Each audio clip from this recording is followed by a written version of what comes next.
Welcome to the 20 Podcast, bringing you interviews with the best DJs, producers, and music industry professionals from around the globe. I'm your host, DJ Spider. DJ Spider! That's right. Welcome to the show, you guys. What is going on? I hope you had a great week. I hope you've been having a great month. I hope everything is good with you. This podcast, as always, is brought to you by Beatsource. Beatsource is the new digital music service for open format DJs. We've got Beatsource Link, where you can DJ off of the cloud, streaming tracks. We also have the offline locker. So much amazing stuff is constantly being added to the site, amazing playlists, all kinds of stuff, and we got the 20 playlists. So log on to beatsource.com and try it out. If you want a free 60-day trial, use our code the20 THE20 and you'll get free 60 days up on there. Let me know what you think. Let me know if you need help. Thank you guys for listening. Please make sure you rate and review our podcast on the Apple Podcast app. That helps us grow, helps us keep doing this show and all that stuff. Thank you guys for the support. I appreciate it. Also, thank you for the support at my gigs. Been back out in the world doing my thing. I was in Cabo, Mexico last weekend. I was in Vegas. All great. Great to see you guys coming out to the shows and saying what up. I've got a super exciting show coming up on October 21st in Atlantic City at HQ2, which you will find out more about in this episode. But it's going to be an amazing show. I'm kicking off their Thursday nights, Sicka than you average Thursdays. I'll be playing throwbacks, all types of dope stuff. So my first time at this club and casino, please come out and support. Tell all your friends in the area, Philly, Atlantic City, New York. Come on out. I will be there. I'll also be at Love and Propaganda on October 29th in San Francisco, Joy District, Chicago on the 30th, and a whole bunch more. Check my website for more info, djspider.com, DEEJAYSPIDER.com. And now, I got to tell you guys about the guests I have on the show. I'm going to give all of you DJs a look behind the curtain, okay? You're going to go behind the scenes here. I asked a lot of questions I think you guys want the answers to, and have some guests that have the answers here for you. I've got two amazing guests who've done a lot in the nightlife and day life and all around DJ world. They're both currently running things at the Ocean Casino Resort in Atlantic City, specifically HQ2 Nightclub, and they have a day club out there that's incredible. It's an incredible day club nightclub property, like I was telling you, and on this episode we learn all about their super interesting backgrounds, which are diverse and full of great stories and experiences. We also learn about what they do now, including what they look for in DJs that they book, how DJs can bring value to the clubs that they're playing at. And honestly, they both had so much insight and great advice in this episode that I'm going to have to listen back and take notes.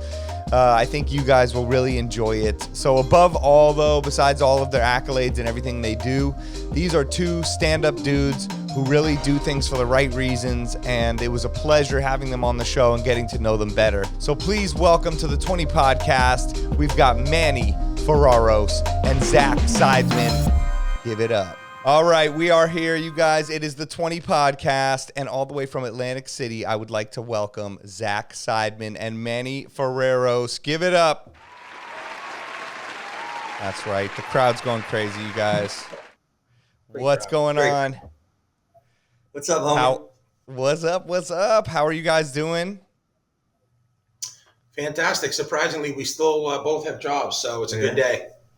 Hallelujah. We got to do the applause again for that, because in the nightlife world, we've all been through an insane year and a half or more, obviously with COVID and all that crazy stuff. So to still have jobs is a big feat in itself. But yeah, man, I am so excited to have you guys on the show and to get to know you better, for our audience to get to know you better and find out what you guys do and your background and everything. So how was, we're just heading into the fall. How was the summer in Atlantic City? I know it was going pretty hard, and your club specifically was going pretty hard this summer. So, yeah, I'll chime in really quick, and then I'll let Zach jump in. My worry initially, not having been through anything like this before, you think about Right. what's it going to be like, right? And there was two schools of thought. The thought of everybody's going to be worried and scared, and all that fear that was out there of being around people. So part of me was thinking, wow, man, what if people don't come out? What if people are just worried and like, no, I'm not ready to go out yet? And then the other thought is like, this demographic. I mean, think back when we were younger and going to clubs. I mean, nothing could stop you. You were living for the weekend, right? So. So it was either it's going to be let's go nuts or we're not ready. And surprisingly for us, it was the floodgates open. We went from on a Friday. The governor said, still okay for outdoor venues is 100% capacity as long as you're socially distanced, which was very confusing, right? How do you do that if you're 100% capacity? You can't be socially distanced. So we were scurrying around trying to put up plexiglass, dividing all the sections. So we did all of that on a Friday, and on Monday he says, okay, no restrictions came on Monday. So we took down all the plexiglass and we opened, and it was something to see, really how the whole community came out. And the summer was just gangbusters. It was unbelievable to see so many people out. So very happy that we were able to experience that. Oh, I love it. I love to hear that. I know it's been crazy with all the rules, and especially with like our industry trying to adjust. We're all trying to adjust, the restaurants and the nightclubs and the events, and they're like, this rule. And some of them, like you said, don't make sense. Like I've been starting to fly again every weekend and every week and all over, and you're boarding the plane and they're like, stay 6 feet apart. And then you get on the plane and I'm like touching cheek to cheek with the guy next to me eating a sandwich. So I'm like, what am I, and then they're not checking a vaccine or a test to go on an airplane where you're connected, but you need it to go eat in a restaurant. Like, it's just confusing. And I know everybody's just trying to figure it out, and I'm not blaming anyone, but yeah, it's been hard to figure out. So it's so good to hear that you guys have been successful and packed. And I mean, I've seen the videos and it looks absolutely incredible. You've been bringing in some of the best acts. I interviewed Medusa, I think either right after or right before they played at your club, and I saw the video of them playing there. It looked epic, pretty much. Yeah, it was a great show. Obviously they're incredibly popular, and we were very, very happy to be able to get them in house. And I think this was our second show with them that we did with them. So yeah, incredibly excited and happy for their success. Me too. They're like such nice people. Like they came on the show and they were just like these nice Italian guys, that were just like all about music. And it was funny because I interviewed them, I think 2 days before they went to Vegas for their first time in their life. And so I'm like, I feel like next time I see you guys, you're going to be completely changed people. Like if they've never been to Las Vegas, they're going to come back like, yo, we own the world now. But yeah. Super humble and cool. Well, man, it's so good to have both you guys on. And also, I think that if I'm not mistaken, we're all dads, correct? Well, some of us are very close, very close. Zach is right there. Very close. So I saw you post a picture that, they're you've got something on the way, right? So we've got a future dad. Future dad. The summer was not only crazy in the nightclub and the day club, but also in life. Super excited for it, though. Oh, my God. All right. Well, we'll welcome you to the club. I think we're both experienced. My son will be 9 in less than 2 weeks, and I know you've got a couple daughters, right? Yeah, I have. So one of them is actually turning 18 on Saturday. So hence why I'm bald. No, this is this is not a camera defect. I'm really bald. I have 2 daughters. Obviously, they're blessings, and one is turning 18, and the other one's 11. She still likes to hug me. The 18-year-old to be not so much. So enjoy it, Spider, because they get to a point where hugs are like, nah. I know. I'm already feeling it. I dropped him off at school this morning, and I was like, love you, bye. He's like, bye. He's just like out, like with his bag, like, I gotta go, dude. Sorry. So I know. Stay in the car, Dad. Yeah, exactly. I'm like, all of you about this. Nah, we Listen. can go on for days with just this. We're gonna do a dad podcast, and like diaper duty, dude. We got it. We're gonna I'm sure we've taken great notes that we'll be able to share with you. Yes, you just got to get the bottle service servers, to come in, except with like the milk bottles in for your kid, and Good idea. might entertain them a little bit. I can totally see that. Like the baby wakes up and Zach just makes a phone call, and in comes the baby bottle, right? Like they were like, but two girls on a presentation and like the sparklers lingerie. on it. I like that. Now, Damn, man. 1 second. Shoot, yeah, take notes. Yeah, that's your first note. Your wife is like, "What the hell are you doing?" Baby bottle service. Yeah. That could be a new thing, baby bottle service. I mean, people are going to need that. Even if the club shut back down, we're going to need baby bottle service. Yeah. That's a special brunch party you guys have. Everyone wheels in their strollers to the club. HQ2. Swirling around the swaddle baby blanket things.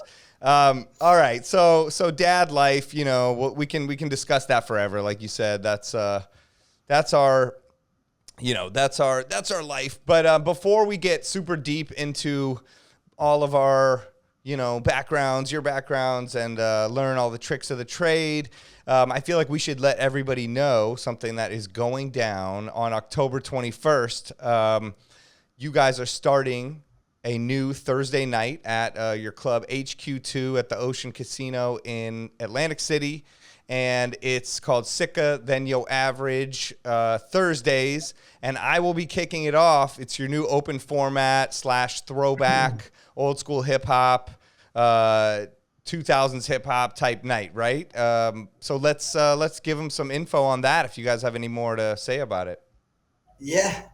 So when, in Atlantic City, Labor Day weekend, there's like a shutoff, right? There's like a switch. Right. Everyone from New York, North Jersey, Philadelphia, they all scatter to Atlantic City and the shore points for the summer.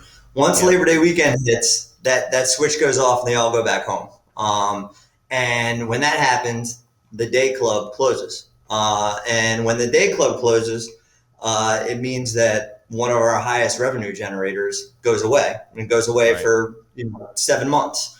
So we're looking for different avenues for us to make more revenue, in the nightclub. We have a very successful Friday and Saturday business model that is pretty much based off of dance music and EDM. And, we were looking for different avenues to get people to come to the casino and come to the nightclub. And we were discussing it as a team. And we're like, wow, there's a whole catalog of DJs and music genres that we're not completely missing, but we can base a whole night off of and get people to come to the casino. It was strategically based off of, one of the busiest nights for the casino capacity wise. There's 9 fully operational casinos right now in Atlantic City that are open, that are filled during the week with casino players and people that are going out. And there's not much to do during the week. So we're really looking for different avenues on how to get people to our venue and give them a different option than what we do on Fridays and Saturday nights. Each one of these casinos has anywhere between 1,000 to 3,000 employees that are considered hospitality people or industry people. And a lot of them are filled with casino players. And instead of giving them an option to go to a different casino and be entertained at a different property, we'd like to keep them here and make sure that they have fun here. So it's also extremely hard to fill a calendar with all the DJs that are out there with just Friday and Saturday night. And, we felt that if we based a night off of the 90s, the 2000s, and old school hip hop and fun music and experience, that it would be an easier way for us to be successful. I love it. I think that's so cool. And so that's what I was going to say. Like, so how do you envision the music? I mean, you sort of just described it, but just like an old school hip hop, but also just throwbacks and like fun stuff. Is that kind of what you're picturing too? Like all the pop fun 90s throwbacks and sing along stuff and stuff that girls and everybody loves to sing along to? Yeah, exactly. After talking with everyone on the staff and everyone from the marketing department and everyone that goes out, everyone's been stuck at home for 15 to 18 months, and they're looking for fun. And, some people might call it corny, but everyone has a blast when they go to a wedding and they sing along and they dance and they want to be out and they want to have drinks and they want good hospitality and they want to hear good music. And sometimes the EDM dance doesn't allow you to do that. Yeah. No, it's totally true. I mean, actually, a prime example of what you're talking about was I DJ'd this weekend in Mexico. I was down in Cabo, and I got booked. I don't do that many weddings. It has to be a very like special kind of thing, and I have to talk to the people and make sure we're on the same page and everything. But I got booked to do this event, and they had a band at their wedding, but they wanted me to DJ still cool music and club style, but DJ the end of their wedding, just literally like a 40-minute set. Then we went to a whole nother after party where a lot of the wedding guests didn't come, some of the older people, and it was just mainly the bridegroom and their younger friends. And we went to a whole different venues, jungle venue, and I played like all crazy house music, EDM, and it was like there had to be that disconnect for like, okay, at this party we're doing this, and at this party we're doing this. So I think you're right, and I noticed the feeling of people just want to party and have fun. Anywhere I've played since I've come back, especially like Las Vegas and places with casinos like that, people, it's like oozing out of them how much they want to party and sing along and are open to all kinds of music. And I'm playing, the new big EDM house songs that have the sing-along choruses, the stuff that I was playing Calvin Harris songs from 12 years ago, and people are losing their mind, like you used to hold me. Like all those songs are almost like throwbacks now to some of those people too, because they're in their early 30s. They were like 21 coming to the club when those songs were huge. So to them, it's funny, like these songs from 10, 12 years ago are throwbacks in a way too. Like I've been noticing, even the EDM stuff. So there's a lot of stuff out there. And then even just, there's like the 2000s rock and there's so much. That's like my favorite kind of set to play, is just an eclectic set of everything together. And the lineup of DJs you've put together is pretty mind-blowing. I'm included in there, which I'm really grateful and thankful for. But to see some of the other people, you texted me and showed me that we're going to be on there. Can I announce any of the other people that you have coming up? Of course. Sure. Okay. So I'm going to kick it off Thursday, October 21st. So anybody that's listening right now before that date, I need to see you there. And then we've got the incredible DJ Vice, the king, the legend, doing your Halloween, October 28th Halloween throwback party. You've got Montone after that. You've got Danger Zone. You've got Angie V.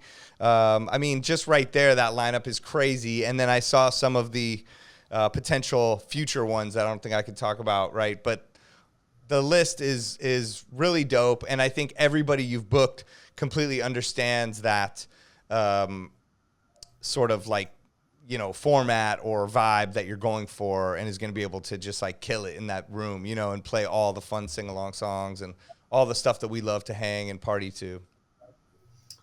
Yeah. Listen, a lot of the DJs that we've booked and asked to come play have relationships in Atlantic City, have played here for a very long time. A lot of people still talk about Murmur Mondays and those industry nights and mix, and wanting to get those experiences and that type of vibe back to Atlantic City. And It's something that the staff wants, and it's something that we want, and we want to have fun with it. And, we just felt like it was needed. Yeah. Those Monday night industry parties in Atlantic City, I used to do like so much fun. You'd play everything. And that was even at a time when EDM and house music, the open format guys like me, weren't playing that as much, or it wasn't as acceptable. But when you would come to Atlantic City or some other places in New Jersey, you could really go in and play those songs, and it was cool to like get that feeling and have us able to play it and then mix it up with hip hop and scratching and rock and all the different sing-along songs in between. So and then as it became more mainstream, you know, we would incorporate it into our sets. But yeah, I love those nights. So I think it's genius you guys are bringing it back. I'm so excited to be a part of it. Yeah, is there any other things you want to talk about related to it, music wise or guest wise, or we can start talking about other stuff? Yeah, I mean, you know, the only thing I would want to mention, and obviously, you know, so if you recall, at one point, this city was open 7 days a week from a nightlife perspective. You had Murmur Mondays, you had you know, Dusk on Tuesdays, the Pool and Howard on Wednesdays had an industry night. Then you had Haven Thursdays, and then obviously Friday and Saturday, and then Dare on Sundays. Yeah, right. So at one point, there was something to do for everyone, right? And we just felt that, you know, there was a need, right? There was a need for something, because I mean, it's a shame that we have 9 casinos, and there's conventions. Obviously, prior to COVID, you know, there were conventions that come into town, and they're just people. I mean, you have a lot of people that say work on the weekends, or, you know, from a price point, they just can't afford to, you know, to spend X amount of dollars on a weekend, but they'll come down on a Tuesday or Wednesday or whatever, and they still want an experience. And to me, it was like, man, what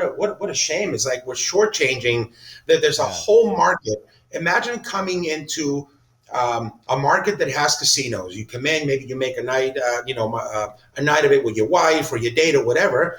You come in, you have dinner, maybe you go get a massage, and then it's like, what do we do? There's nothing to do. And we just felt, from a music perspective, you know, the things that we do on the weekends, let's say, are a little bit more serious from a music perspective. But, you know, that in all honesty, that's a minority of people. The majority of people, think about the people that have, let's say, like a 9-to-5 job and are not into the culture like we are, right? Yeah. They just, you know, they get up in the morning, they get in their car, drive to work, they put on their local radio station, and they're listening to whatever, a multitude of music. And it may not be hip hop or EDM. It could be just, you know, the power of music is that one song can take your mind back to whatever, whether it was a breakup, you know, a great date, you know, you went out with your friends. That's the power, I think, of what we do. Right, that we're able to, whether you're programming music or we're organizing events, you know, that's the common denominator. So for us thinking about doing something on Thursday was just to do something fun for everyone, right? Because sometimes on the weekends we have great talent, but maybe for someone that's not into the culture, let's say, you know, to a higher level, it's over their heads and it's intimidating, right? So how about doing something that is just feel good music? So, you know, to me, good music is good music and it's timeless. I mean, you know, look at, let's say, Robin S., Show Me Love. Yeah. When that song came out, you can still drop that today and people lose their mind. I mean, everything is recycled, right? I mean, look at now, you know, when, you know, Nightcrawlers, right? Push the Feeling on. Okay, and now what's the one that they're doing? Oh my God, is it the Allures Dance? Allures Dance, and the other one that it was Dave Morales. I think it was David Morales, or that everybody's sampling it now. Right. Oh my God, so many songs, and they're just doing the cover versions. I've noticed they'll just get someone to sing the similar version, you know, over it. And like, and a lot of the DJs now are like, oh, what the hell? I was playing that 10, 15 years ago. But I'm like, the people in the club weren't, you know, it's there. You have to realize, like you said, we're here, we're ingrained in the culture. We're always part of it. But to other people, they're just experiencing it for their first time. And like you said, I think we take for granted that intimidation factor. When you first start coming to clubs and all that, it is intimidating, especially big places, and you don't know what you're doing and you're getting your footing. So I think that is nice and more accessible. And yeah, to speak on the music as well, like people are, it all just keeps coming full circle. It's like a cycle, like you said. Yeah, absolutely. And I mean, I think, you know, as a DJ, there's so much great stuff that sometimes you just don't get to play anymore because you have, let's say, like a 90-minute set or a 2-hour set and it's peak time or whatever.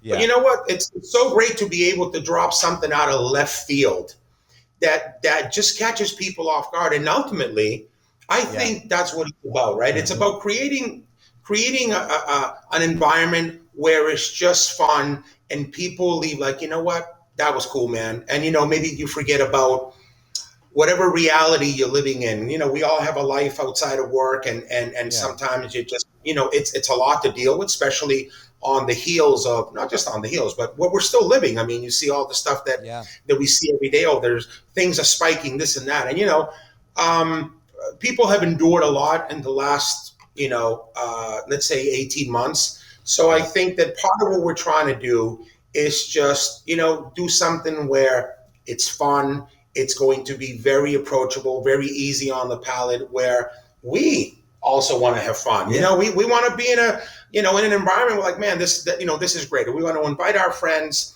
our colleagues, whether you work at, in a hotel, whether you're a concierge, you work in in a restaurant, or you park cars. Everybody's welcome. And obviously this is kind of like, it's almost a way of us giving back, to be able to take care of people that don't necessarily have an opportunity to go out and party on the weekends. And, our industry has been really impacted. For a while, we got some pushback because people were saying, hey, there is no industry anymore. Industry left. I'm like, and we disagree. Right. It's just the industry's there. But if we're not giving them something to do, they're going to find something else to do somewhere else. So right, it's extremely hard when you have a high-end customer come into your market during the week and you ask them, they're like, yo, what do I do? I just had a steak dinner. And you go, hey man, you got to go to this bar down the street, off the beaten path in Atlantic City because nothing's open in the casino right now. Right? It's like, or you have like all these industry people that work in the casinos and the hospitality sector. And they're like, yo, I didn't get to experience any of that. I work on Friday and Saturday. So I haven't been in the club 18 months, Mm-hmm. Right. Yeah, no, it totally makes sense. You got to feed that. And like you said, everybody can kind of go, well, there's nothing to do.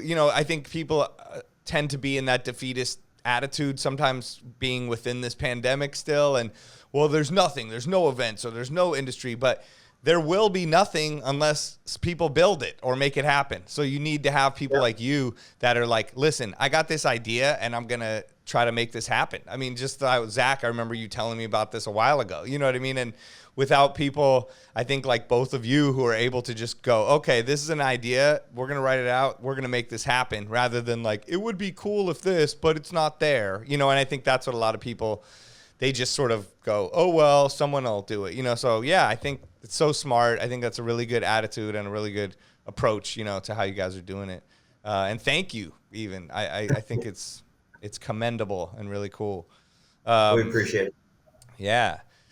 So can I ask you guys some questions, I guess, from your perspective as, people that put on these events and book DJs and stuff like that? Because I think a lot of our audience are DJs and they maybe don't want to get in the mind of someone like you, and know what if they are trying to get booked or, they're trying to create their career and what they can aim towards.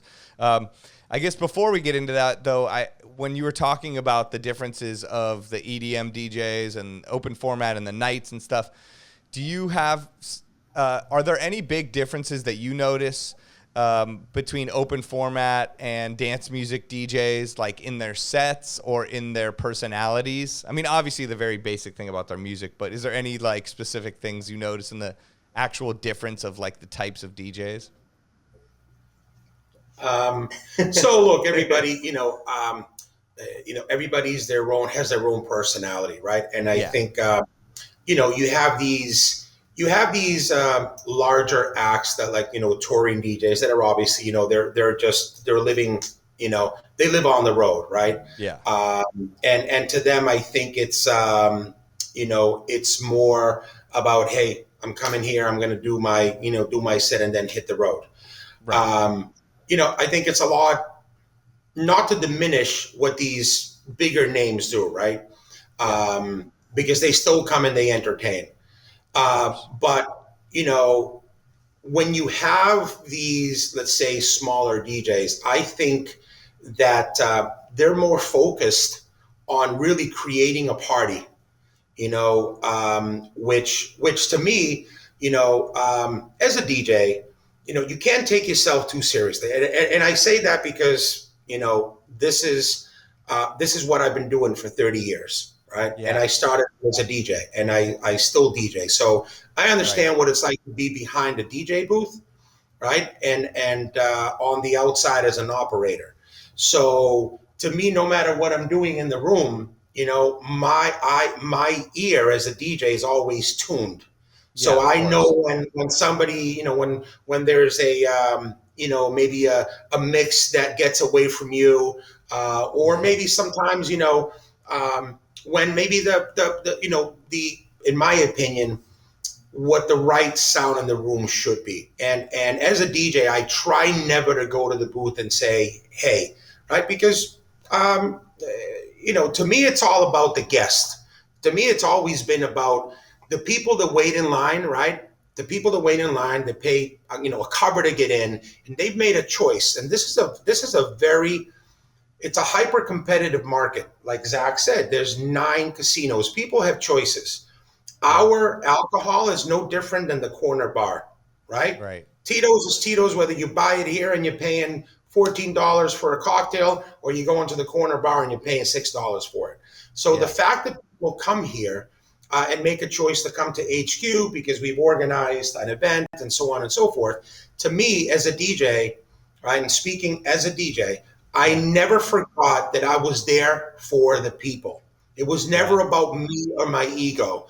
And I've never forgotten that since, again, I'm 30 years deep in, and I still have that same feeling. The reason why I'm still doing this is because I have a love for the culture and the art form, right? And I still feel the same way every day when I get up.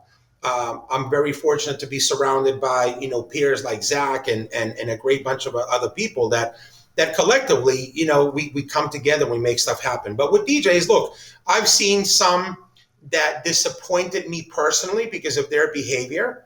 You can never forget, why we got into this. Right. I think the minute you forget that, you probably should do something else. Now, we can all have off nights. How many nights as a DJ, maybe you had a night that you personally didn't feel that you were, technically spot on, but the crowd is reacting, oh man, and then they come up, dude, that was great.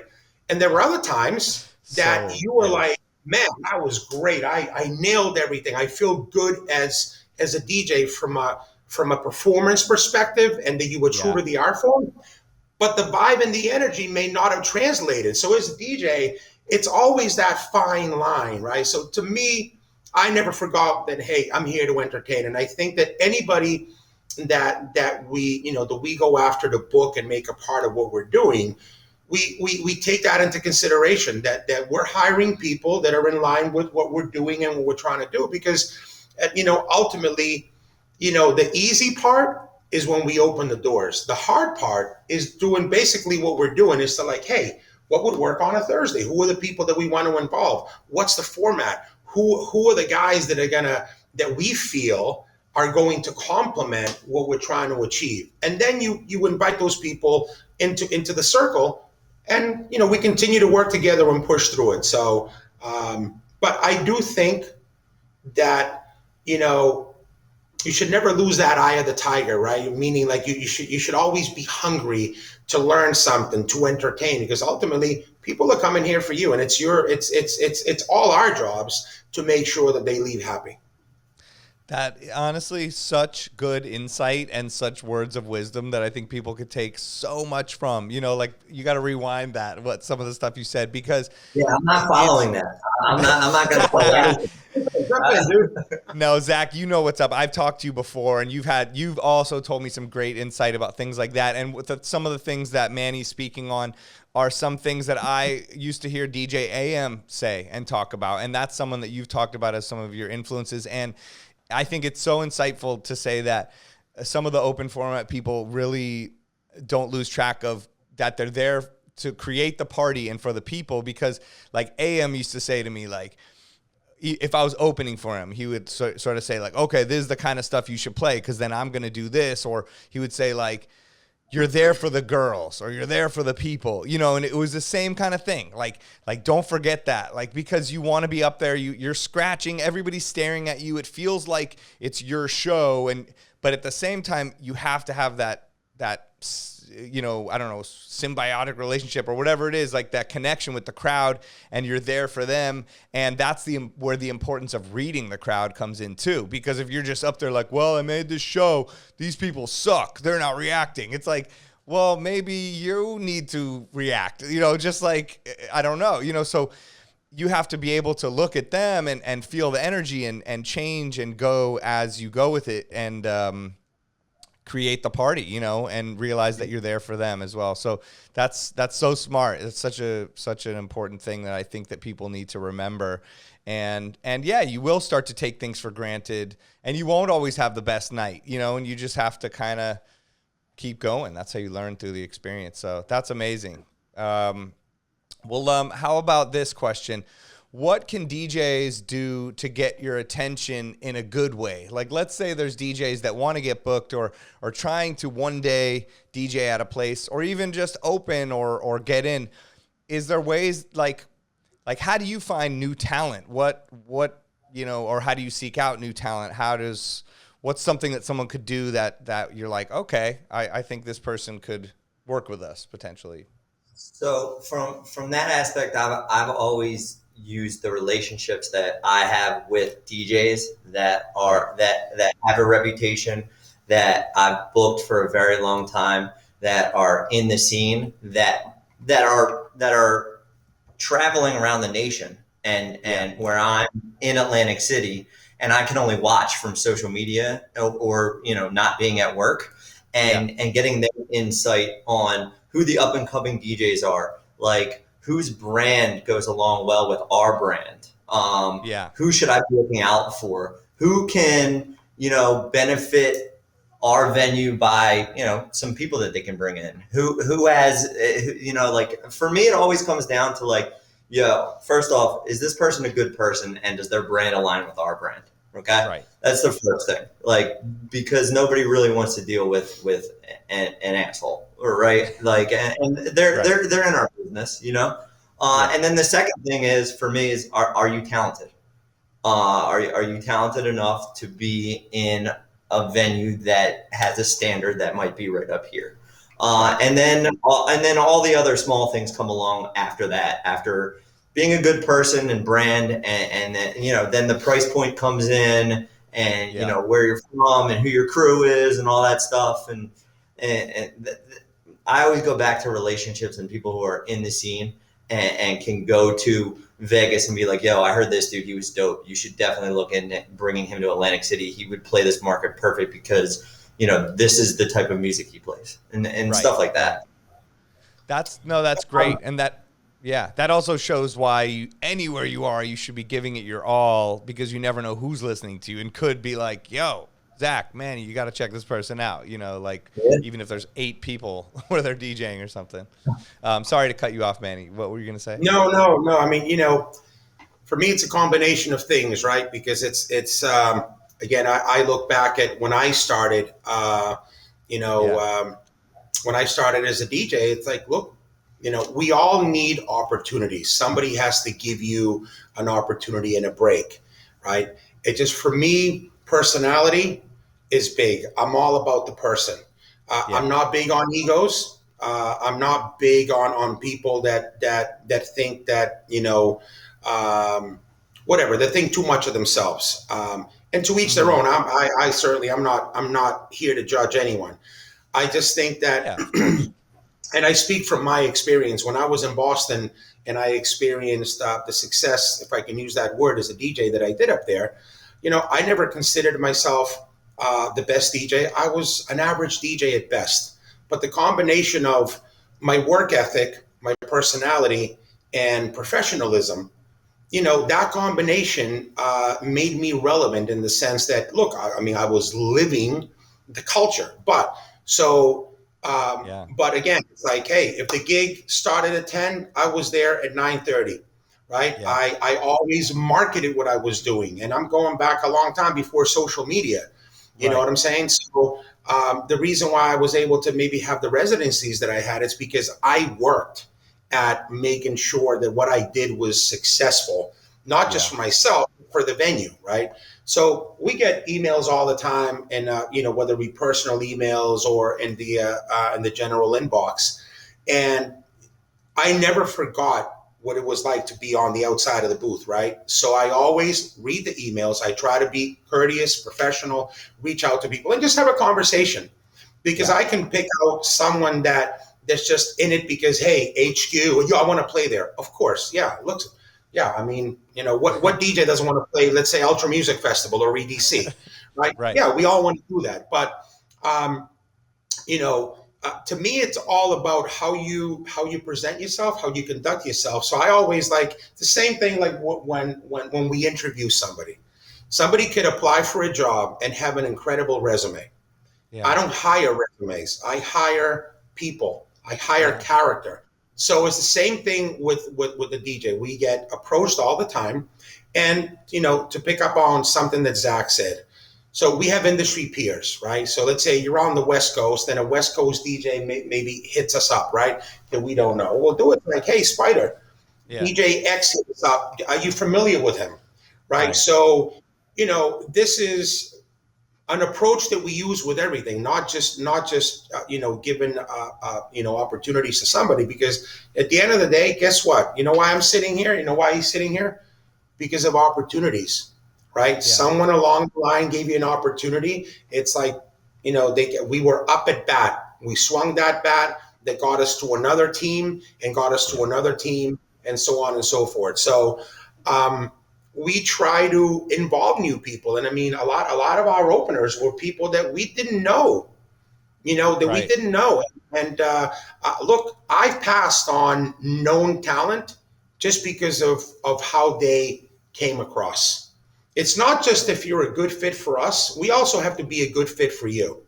And I'm okay with saying no, and if we give an opportunity to somebody, and that somebody, I can tell the difference between someone having an off night and being someone that fits our brand, and someone that just, didn't really give a crap. This was just another paycheck and they're moving on. Chances are people like that won't come back here.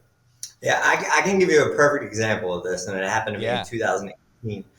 I got a cold call from Danger Zone, an email or it might have been an Instagram direct message, and he was like, "Yo," he introduced himself, heard about the nightclub, wanted to hit the market in Atlantic City.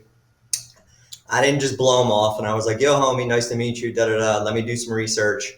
Let me see where my calendar's at, and let me get back to you." Did a little research. Vice was one of our residents there. Hit Vice up, and I was like, "Yo, man, what's up with this dude?" And then I hit up a couple other people, and I had a couple people that were like, "Yo, sign off on him. Try him out. He'll be great in the club." Right. So called him up. I booked him on a Sunday night in the middle of the winter. On a Sunday, it was, cold winter Atlantic City. We had dinner, and we kind of hit it off. And he prepped for his set. He asked what to play. He went back to his room and prepared for a couple hours. Came in, rocked a room that was pretty empty, and just played an amazing set, marketed the venue, and did everything right. And to this day, we're extremely close friends. And I know if I book him, that he's not going to make me look bad, and he's going to play the room the right way, Yeah. Yeah. That's great. No, it's a great example. And, that's a good commercial for Danger Zone. He can now cut this and use it on his own Instagram. Yeah, right. But no, I think that honestly, it's a prime example, and that's such a good, real world thing for people to look at and take something from, and that's great to hear. There's So also another. yeah. There's also another thing that I used to see a lot in 2009 when AM was around. When I worked at Dusk in Atlantic City, is that Right. all the DJs that were up and coming and were wanted to be where he was, they would come and see him and they would network, right? Yeah. And they would just stand behind the booth to watch what he was doing, to try and meet him and get some advice, but then also network. You don't see many DJs doing that anymore. Like going to, say you have a gig in Vegas on a Saturday, going to Vegas on Wednesday, and then hitting every nightclub on Thursday, Friday, meeting as many people as you can, seeing other DJs and networking to try and get your brand out there. You don't see that as much anymore either. You're right.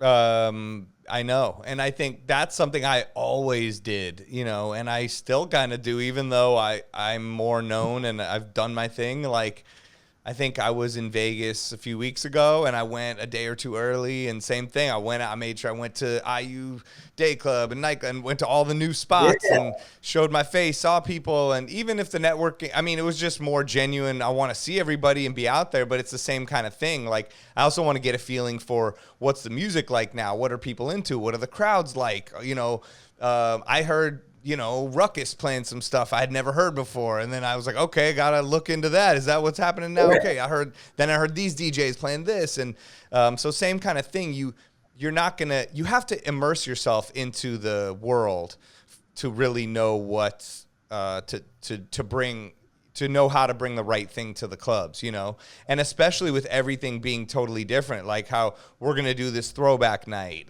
this thing in Vegas they want new stuff. The thing I just did this weekend, they wanted, EDM, this, so everything as an open format DJ is now different. So you got to really be on the ball and sort of, be in tune with what people want and what's happening. So yeah, that's true. Let me just jump in there if I can really quick. Yeah, please. Back in the day when we used to go to record stores and record shop, right? Yep. I couldn't wait, right? I couldn't wait to because we knew that shipments would come in on let's say on a Wednesday and on a Friday, and you had like the 3 or 4 different record stores you used to go to, and it was very different because I could tell you that I got some great gigs just because I went to a record store, ran into a fellow DJ that would say, listen, I'm on vacation in 3 weeks. Can you cover for me, right? And then you go in and you play at this place that you haven't played at. You make new friends. Somebody may say, wow, man, we really like the way that you play. Can you come back? Whatever. Like we're doing like a new night on this Tuesday or whatever it is. Opportunity always came. I think part of the issue today with social media, it's so easy to try to market yourself that it's actually the social aspect has been removed, right? You have to, I think part of being successful in any business, it's supporting others. When I was living in Boston as a DJ, whatever nights I did not DJ, I was out. Out because I had friends that maybe, not just at other, at other nightclubs, but I had, friends that would come and see me, let's say from a restaurant or, they had a clothing store or whatever it was. If you want things to come back to you and you want people to support you, you have to support the cause. And I think that that's the difference because, when I started as a DJ, I at a very young age, I started as a musician. And then when I went to my first teen dance, I saw the turntable. And the turntable, I'm like, what is that? Like what? So I was instantly glued. I found my way to the DJ booth. I didn't know anything about DJs or anything. And I'm like, there's a guy with 2 turntables doing stuff. And I'm like, oh my God. So I looked at the turntable as an instrument, right? Yeah. And I think what happens is that there's the people that genuinely have a love and a passion for whether it's throwing a party or DJing or whatever it is. And then there's the people that go to a party and say, this is cool. I like to do this. So they, in my opinion, they get into it for the wrong reasons. And then all of a sudden, it's not about you doing the work. It's about you just want to reap the benefits. And how many, I've seen so many people over the span of my career that got into it because they saw the opportunity to cash in or capitalize or party. Well, this, they say this beat's working for a living, right? I'm going to drink, party, and DJ because I can bring 30 or 100 of my friends. And that happened. That happened a lot through my career where actual really good DJs lost their gigs because there was somebody that had no business being in a DJ booth, but because they were popular and they could bring 100 of their friends on a guest list, they were managers that, replaced an actual DJ whose job was to keep the room moving with someone that could bring more people but had no business being behind a DJ booth. Not sure that it applies to what we're talking, but I think, at the end of the day, it's you have to support the culture, right? And you have to support others if you want that support back. And you have to embrace it. I mean, I think that, again, I miss going out record shopping. Now it's great that, at 3:00 in the morning, you can go to Beatport or whatever and download music and all that stuff. Yeah. And another very important part, in my opinion, I know I'm a little bit long-winded, but, this is what come on. You're speaking like things that need to be in a DJ Bible at this point. Like, say it, please, because it's the truth, all the stuff you're saying.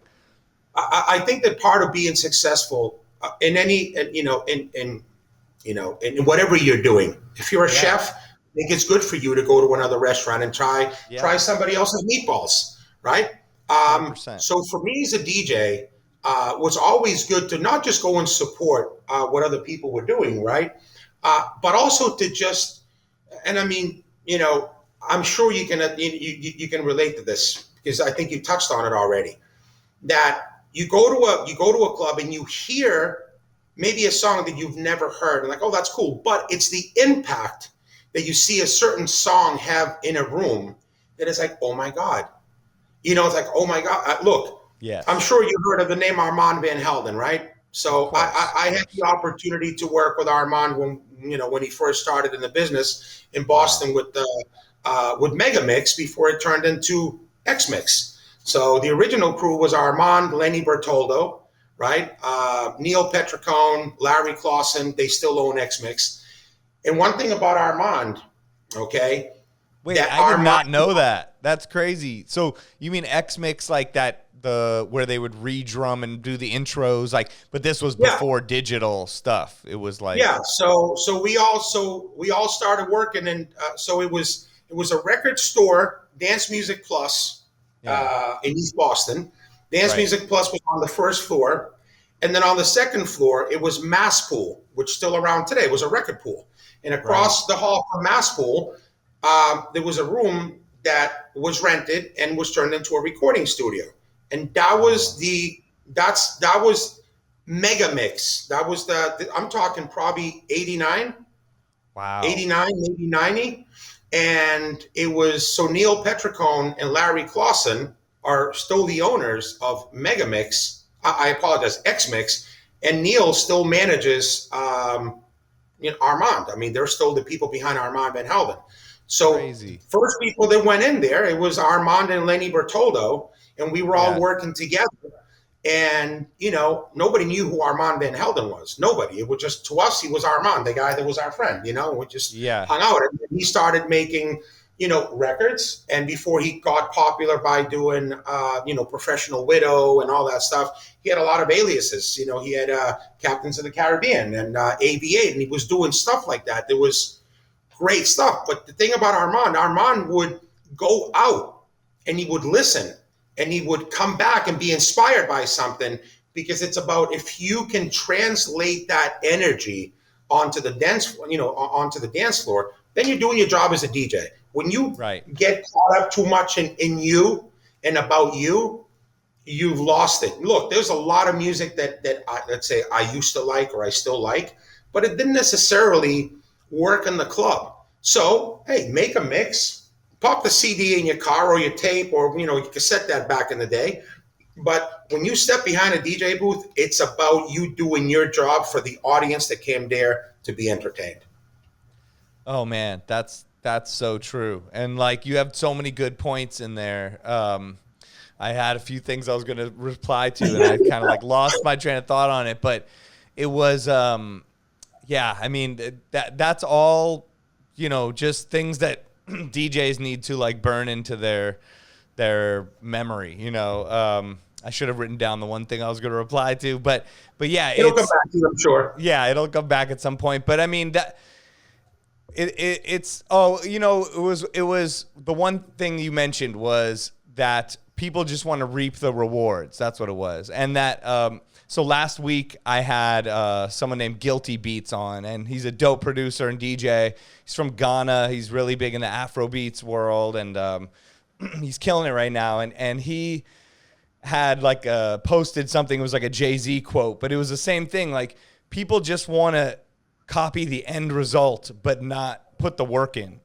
So they see it, and then they're like, well, how do I do that? And then when you tell them, they're like, no, what do you mean? I can't do all that. You know what I mean? It's like, or like when I'll be scratching, people are like, how do you learn how to do that? I'm like, okay, so just go lock yourself in your room for 10 years and just make this movement with your hand, you know, and then you'll understand. They're like, I don't have 10 years. And you're like, well, I just literally did that for 10 years and now I know how to do it. Like, some people don't realize how long it took to get a lot of places and to be in that end result. And they're like, well, give me some advice. And I'm like, times were different. Sorry, excuse me. Times were different back then, you know, when I was doing things or from what it is now. So it's constantly changing, and there was no social media, and in the same way we have to adjust and read the crowd. As DJs, we've had to adjust and read the world of trying to get gigs and how we do it. And like you said, I would hang out at Fat Beats, and I'd be like, you need me to help you stock records, you know, or whatever I can do just to get in the mix. And then that got me a gig opening at this cool underground hip hop thing I wanted to do. And you have to put in that work and just be around to be in people's face, you know, and be part of the culture, add something to the culture. Don't just take. The more you just keep taking and taking, you're just going to deflate everything. Like, everybody has to be there to help pump it up together. And in the same way we talked about you guys doing these nights for Atlantic City, for the industry, everything will deflate if you let it. There has to be the people that are building it back up. So I think that's so important. And, you know, all the points you were making, like, towards that are very, very true. So something else that you touched on too a little bit, but I think maybe we could talk about a little bit more, is how, as DJs, can we bring value to the club we're being booked at? Like, does posting the flyer on social media even mean anything to you guys anymore? Should we stay out of the promotion part of it? Are there other things that DJs can do to bring more value to the club and to the night?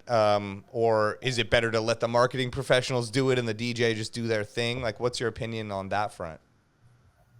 You're the marketing guy. I'm the marketing. So, obviously, we're always going to ask DJs to market and promote the venue. You know, right? It's always a plus. I think in both mine and Manny's opinion, I'm not going to speak for him, but at the end of the day, it's like, the best way I can explain it is, and it's a huge pet peeve of mine, and it's like, you know, that countdown clock that some of the DJs use in the room right now, you know? You mean so like the big red digital 1980s looking thing, and it's like, you got the 6. The iPad, where it has 90 minutes on it. So like, when you're 90 and they put it in their set so they know, like, I'm about to cut. Set. Right. And listen, some of them are good and some of them have a huge following and blah, but like, It's like when the person in your venue says, you ask them to do something, they look at you and they go, that's not my job. Like, that DJ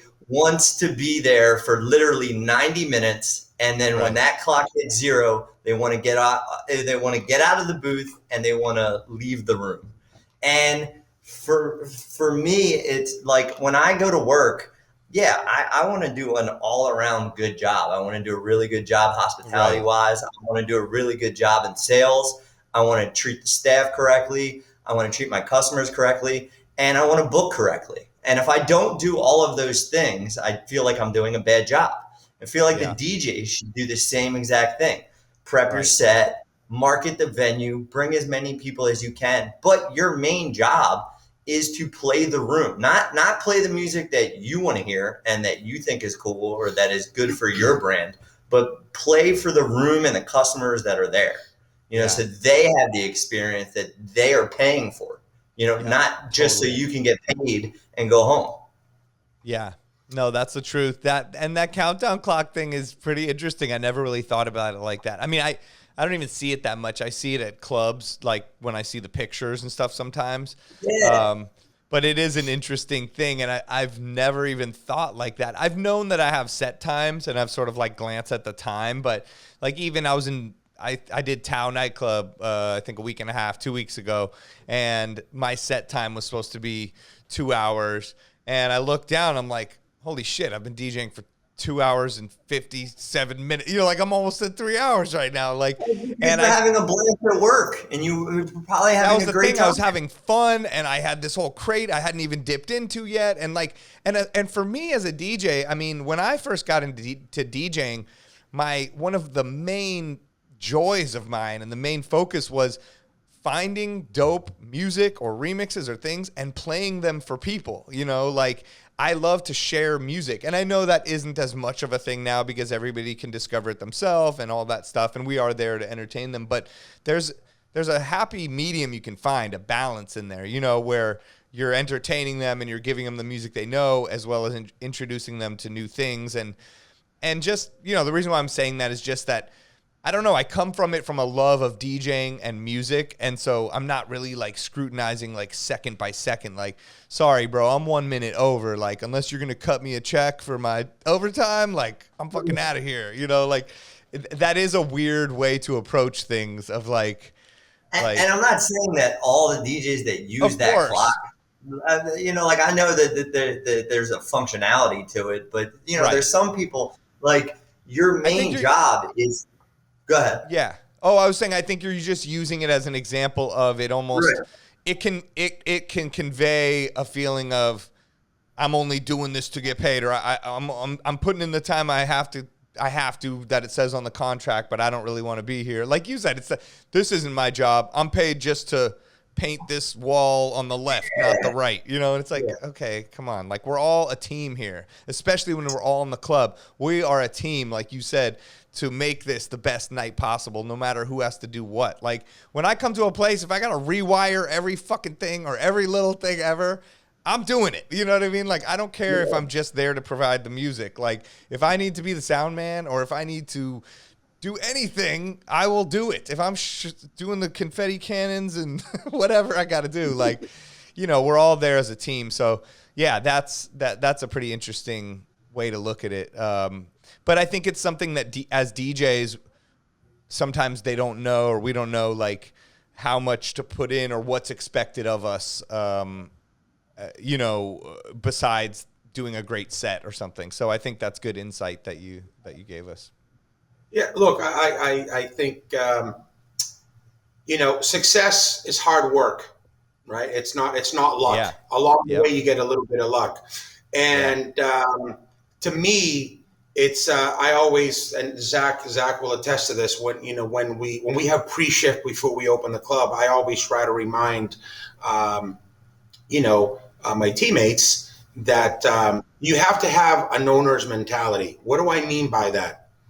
Right? Yeah. Is that when you walk through those doors, everything should be your responsibility, not because it's important to the company, because who is the company? We are the company. Right.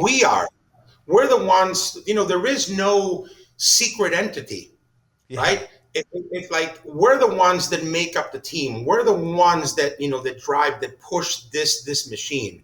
So to me, it's in everybody's best interest. And when I mean everybody, I mean everybody. Okay. From the guy that signs the check to the side, to the guy that pushes the broom. It's a team effort, and if everybody has that mentality, we're always going to be unbeatable. The people that come in, like you said, that want to reap the benefits, right? Those are like, I've had people that have come through here that will never set foot back here in the booth as long as I'm here, right? Because if you disrespect certain things, and if you disrespect the work that we're doing, right? And life has very simple rules. And I think that from a DJ perspective, if you forget why you're in it and now you need an iPad, you need somebody to set up an iPad to remind you that you're DJing for 75 minutes, do me a favor and just get out. Get out. I get the whole thing. Look, I look at contracts, I look at riders, I look at all this stuff, and some of the stuff makes me want to choke people, right? Because it's like, you have forgotten. I get, right? Yeah. Guidelines and rules. I need this and certain things. But I think some people have forgotten about why you're doing this. Yes, it's a business, and yes, it's how you make a living, right? But when you get so ridiculous that you're focusing more on, certain things like, I need the booth like this. You can't have people in the booth. And look, man, I mean, it's like, I'll give you a quick synopsis. I think it was in 1996, 97. I was so excited to bring Junior Vasquez into Boston because he was somebody that I had never seen DJ. I was playing his records and he was iconic, right? He was like, oh my God, Junior Vasquez, right? And I remember getting a 21-page fax of stuff that the opening DJ could not play. Okay, I'd never seen that before, but okay. Then he had a picture of the mixer, right? So they went to the trouble of putting a picture of the mixer and where the house master should be at for the opening DJ. And so we're talking about a Uri mixer, a rotary mixer, because we were all playing house music. So everything went to that detail. And then the kicker was the opening DJ could not play in the same booth as where he was going to play from. So I lost all respect for him, and he was somebody that I admired and I wanted to kind of meet because he was somebody that, wow, in my world, this guy was making big records. Right. But, to me, as a DJ, it's all about the art form and how you behave and how you behave and how you treat others. And to me, the fact that we had to do all of that, and then we did all of that, and I opened up for him from a separate DJ booth, although I had been the resident DJ there. And it was my house, but I was always respectful of what we were building. And then he came, and in Boston, everything closed at 2. So he shows up at midnight and he's like chilling. And I'm like, dude, we got a club full of people that came here for you.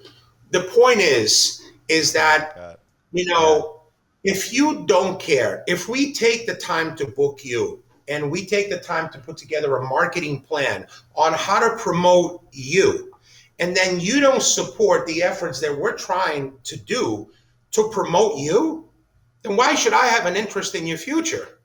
This is a team effort, So, if I see people, look, you come in and you have a good attitude.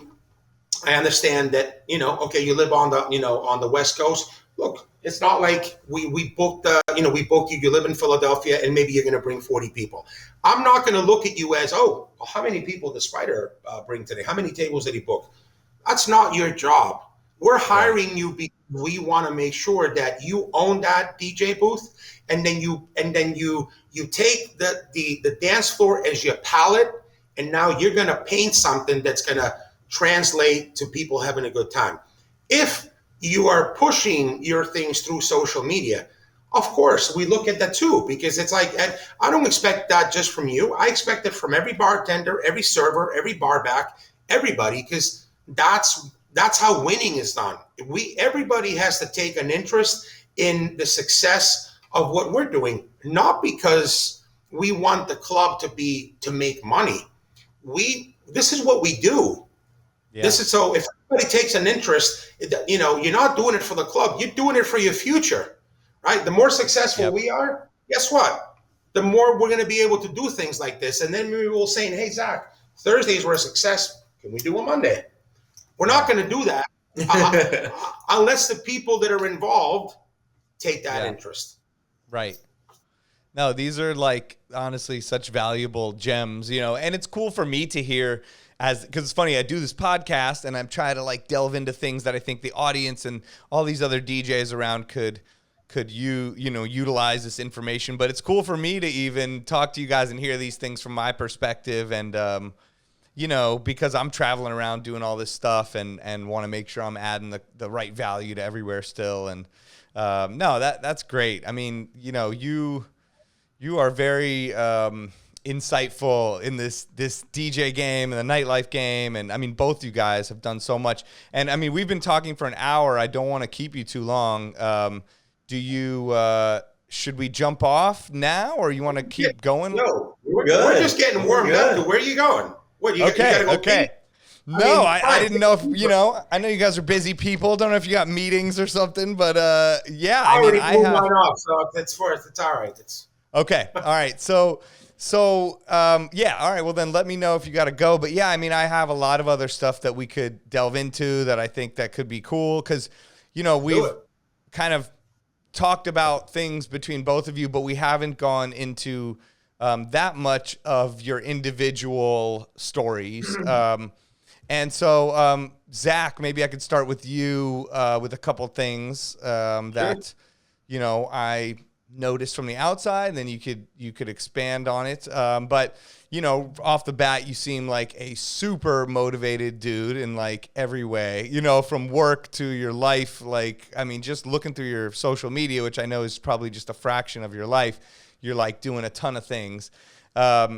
So let's talk about your introduction into nightlife. Like you said, you were working at DJ AM had a club in Atlantic City called Dusk. Yeah. And you were there. That was a good, you know, what, 12 years ago when he opened that? 2009. Or more? 2009. Actually, the last show that he ever played was on Tuesday, August 26th at Dusk on a Tuesday. Yeah. And then he took his limo right back to New York, and then, you know, August 28th, 2009. Yeah, that was it. You're right. That's crazy. Oh my God. Yeah, his last show, I was in the booth with him, just staring like I always used to do. But I you know, like right before that, I worked I got out of college and I sold advertising and marketing space for a newspaper and magazine, and I worked for an entertainment company on the weekend, DJing and emceeing bar mitzvahs and weddings. Wow, and, amazing. I had an old colleague of mine who had booked out the Real World House in Philadelphia and had his DJ canceled the night before New Year's Eve and was like, yo, can you step in for me? You know, like, can you help me out? And I was like, sure. Came up to me at the end of the party and was like, yo, did you know that you brought like 100 people to this party? And I was like, yeah, cool. What's up? And he was like, you know, you could get paid for that. And I was like, what? What? Huh? What? And he was like, yeah, man, you can get paid for that. He's like, I manage a couple venues in Philadelphia. He's like, I'll give you $5 a head for every person you bring. I'll give you percentage of any table you sell. I'll give you free alcohol and girls. And I was like, sold. Let's do it. Light bulb. I was like, all right, alcohol, girls, money. Awesome. It sounds great. Oh my God. I did that in Philly on the weekend for a year. And like we spoke about before, Philadelphia shuts down Memorial Day weekend and the whole entire city drives right down the shore. Right. So and you're from Philly, correct? I'm from Philly. I moved down here in 2009. Right. So, and for people that are from out of town, Philly is very close to New York, but also to New Jersey, like in Atlantic City. Right. It's like not 52 miles. And I left my day job and after a year of it, and I was a promoter. I did 9 months in Philly and then 3 months in Atlantic City. It's actually where I met Manny. Manny was managing at the pool, and the pool was one of our venues. And I was like loving life and kind of like having like a DJ, like, so like I was working 6 nights a week where I was getting a flat rate every single night to show up and drink. And then I was getting percentages of my sales and I was crushing it, loving life. Sounds tough, man. That sounds hard. Yeah, it was crazy. It came to the point where the company that I was working for wanted to stay at the pool, and I thought that my customer base didn't want to be at the pool any longer. And dusk was opening up, and they gave me an opportunity. And I didn't know much more about the industry and the business other than selling and marketing. So I took a VIP management job with Dusk because of DJ AM.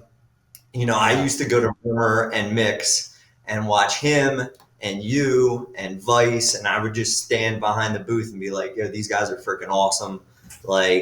And I was like, I think this is kind of what I want to do. So I jumped into management in 2009. A year after that, I was like, what the hell did I do? Because I went from that flat rate percentage, having fun, drinking, talking to girls, to wearing a suit and going to casino meetings and being like, what the F is going on? So after a year of that, I was like, you know what, I can do this on my own. And I went back to Philly, and, that's where I kind of I hit a wall, and way too much partying and not enough structure. And it was like, yo, I need to get out of my own head, and I need to go back to where there's structure. So I ended up getting an opportunity with Angel Management Group in 2013 with Alex, which is now Hakkasan Group, at HQ the first time it opened up. So this is what the third run. This is the third run for HQ. So I was I made my trek back to Atlantic City from 2013 and 2014. In 2014, Revel, although the success of HQ, this is when the EDM bubble on the East Coast was just starting, and we opened up the first ever Vegas style day club on the East Coast, and it was insane. No one had ever heard of what a host was, and Angel Management Group brought Vegas to the East Coast, and people were insane. It was awesome. Second best job I've ever had compared to this one. And good comeback. That was a good save. That was really good. Really good. So in 2015, although the success of the club was I think we were one of the highest grossing nightclubs on the East Coast. The casino was doing horribly, and the casino went bankrupt. Hakkasan Group ended up keeping me and I think 5 or 6 other employees on salary for about a year while they tried to get the nightclub open. They tried to do so many different things, of using the fire escape as an entrance just to get the club up and going. And finally in February of 2015, they called it quits, and they were like, hey, it's not coming back. And they laid the 6 of the remaining staff members off. It's when I made a jump to Live Nation. I opened up the Fillmore in Philadelphia, and that's kind of where I started learning more of the talent buying side of things, because I was super interested in it. And I had some really, really, really awesome bosses that didn't know much of the EDM side, and they would ask me, what shows would work and what wouldn't. I wasn't actually talent buying, but I got to give my input. Live Nation was awesome. I ended up taking an opportunity back in Atlantic City where I was talent buying, and that's really where I got my ass handed to me. Where I was getting hit with overpriced DJs, and I was competing against casino money, and it's one of those really, really, really tough things where you think that your career is going to end, but made me understand the side of talent buying that much more, to where I went baback to Philly and opened up a club called Noto in Philadelphia, and I was doing the open format buying for them, and I understood the business a little bit better, and I really got into it. But then I ran into the same problems that I had back in Philadelphia the first time, where I was getting a little out of control with the partying, and that those demons came out, and I ended up back in Atlantic City. I ended up cutting out all the alcohol from my life in 2017. And I was lucky enough to be one of the people that started the Dare brand in Atlantic City in 2018 over at Hard Rock. Awesome experience. I was at Hard Rock in Atlantic City for a year. And then I traveled down to South Florida to the Guitar Hotel and was able to be a part of the team that opened up Dare Day Club, Dare Nightclub, and the rooftop bar there. And Florida was amazing. And then, March 2020 hit, and, I walked into my boss's office and I was like, hey, I'm taking a one-way flight back to Atlantic City. Call me when you're ready to come back. What that whole 2-week thing. And I remember those 2 weeks. the two longest weeks of my entire life. They ended still up going. Yeah, it's still going. They ended up laying off the entire department and changing the business model in July. And I didn't get the opportunity to go back down to Florida. And it's funny, during the pandemic, I stayed as close as I possibly could to everyone in the industry because no one knew what was going to happen when it was over. Nobody knew if you're going to go back to your job or if you're going to have to go find another one. Started this, just to get exposure of the nightlife industry and people that were struggling, DJs, managers of casinos and nightclubs and bars and all that.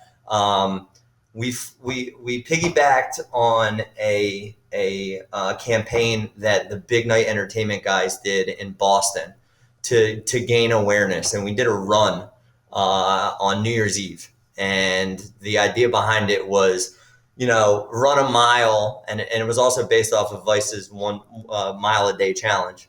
Run a mile in the industry to gain awareness of all these people who don't know where they're going to go or what they're going to do with their lives, because the nightlife, bars, hospitality is a complete mess.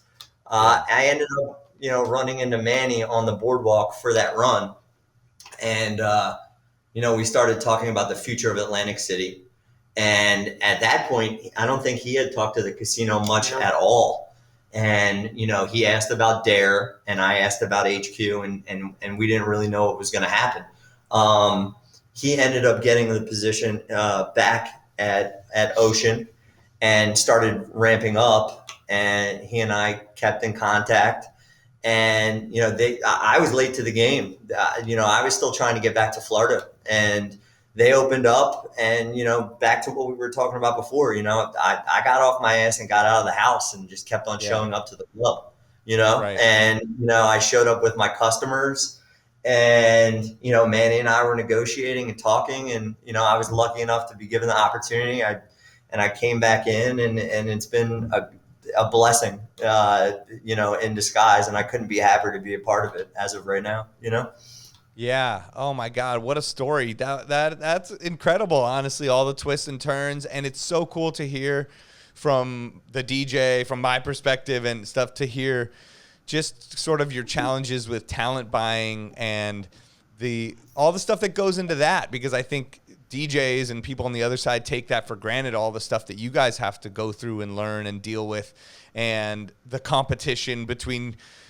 people that own their own business privately versus a casino and versus all of those different things. It's probably insane to deal with. I saw it in Vegas. I mean, we saw Vegas go from, they pay a little bit to a lot to insane to nobody in the world could compete, and people are getting $60 million deals and things are just blown out of proportion and nothing can ever, compete. So, I mean, I'm sure you probably deal with so much on that front, and wow, that's so cool though. It's weird too, because Atlantic City in 2018, Manny and I were competitors at one point, and at one point in Atlantic City, there were 6 or 7 nightclubs open, trying to book talent and strategize on how to make it work, and it became into a bidding war where some of the businesses went out of business because they're trying to outbid someone for a name. It's crazy. Yeah. Oh my God. And now look at you guys. You're like the biggest name in town, doing the biggest shows and everything. So that's incredible. I love to hear that. And it's so cool how you guys linked back up like that at the run to support the clubs. It really all comes full circle to exactly everything we've talked about this whole hour, more than an hour, is supporting, being a part of the culture, supporting the culture, actually being genuinely there for the right reasons, and also being on good terms with everyone and being a good person, not being a jerk when you're competitors. You're not being an asshole when you think somebody can't help you or isn't important to you at that moment. And then later you're like, oh, remember me? I'm going to be nice to you now. It's like, we all have people like that in our life that were complete dicks to us, and now they're like, hey, what's up? And you're like, you were a fucking asshole. You know what I mean? And I remember that shit. So yeah, that's so cool. And I saw that you were doing I saw you posted on your Instagram story, you're on like mile 543 or something. Is that right? Yeah, man. Dude, one of my last shows in South Florida was with Vice, and I think he looked at me, he was like, yo man, you look a little heavy. And I was like, yo dude, the stress is insane. And I was like 30 pounds overweight, unhappy, stressed out of my mind. He was like, you should start running. And when the pandemic hit, I had nothing else to do. So, He's like, we're drunk. It's 4 a.m. Let's go on a mile run. Yeah. I think I would throw up. I don't know if I could do it, but I gotta start bringing that into my life. I'm not as healthy as Vice yet. Or you, it sounds like. So, and are you still sober? Is that still part of your Yeah, June 17th, 2017 is my date. Wow. No alcohol. Congrats. It's been great. It's been awesome. Yeah. And it's also like one of those things, like when they told me I wasn't allowed to drink anymore, I was like, oh my God, what am I going to do? Like, I'm a professional drinker. Like my thing. I think that's what all DJs say as well. I've had this conversation. I talked to Vice about it.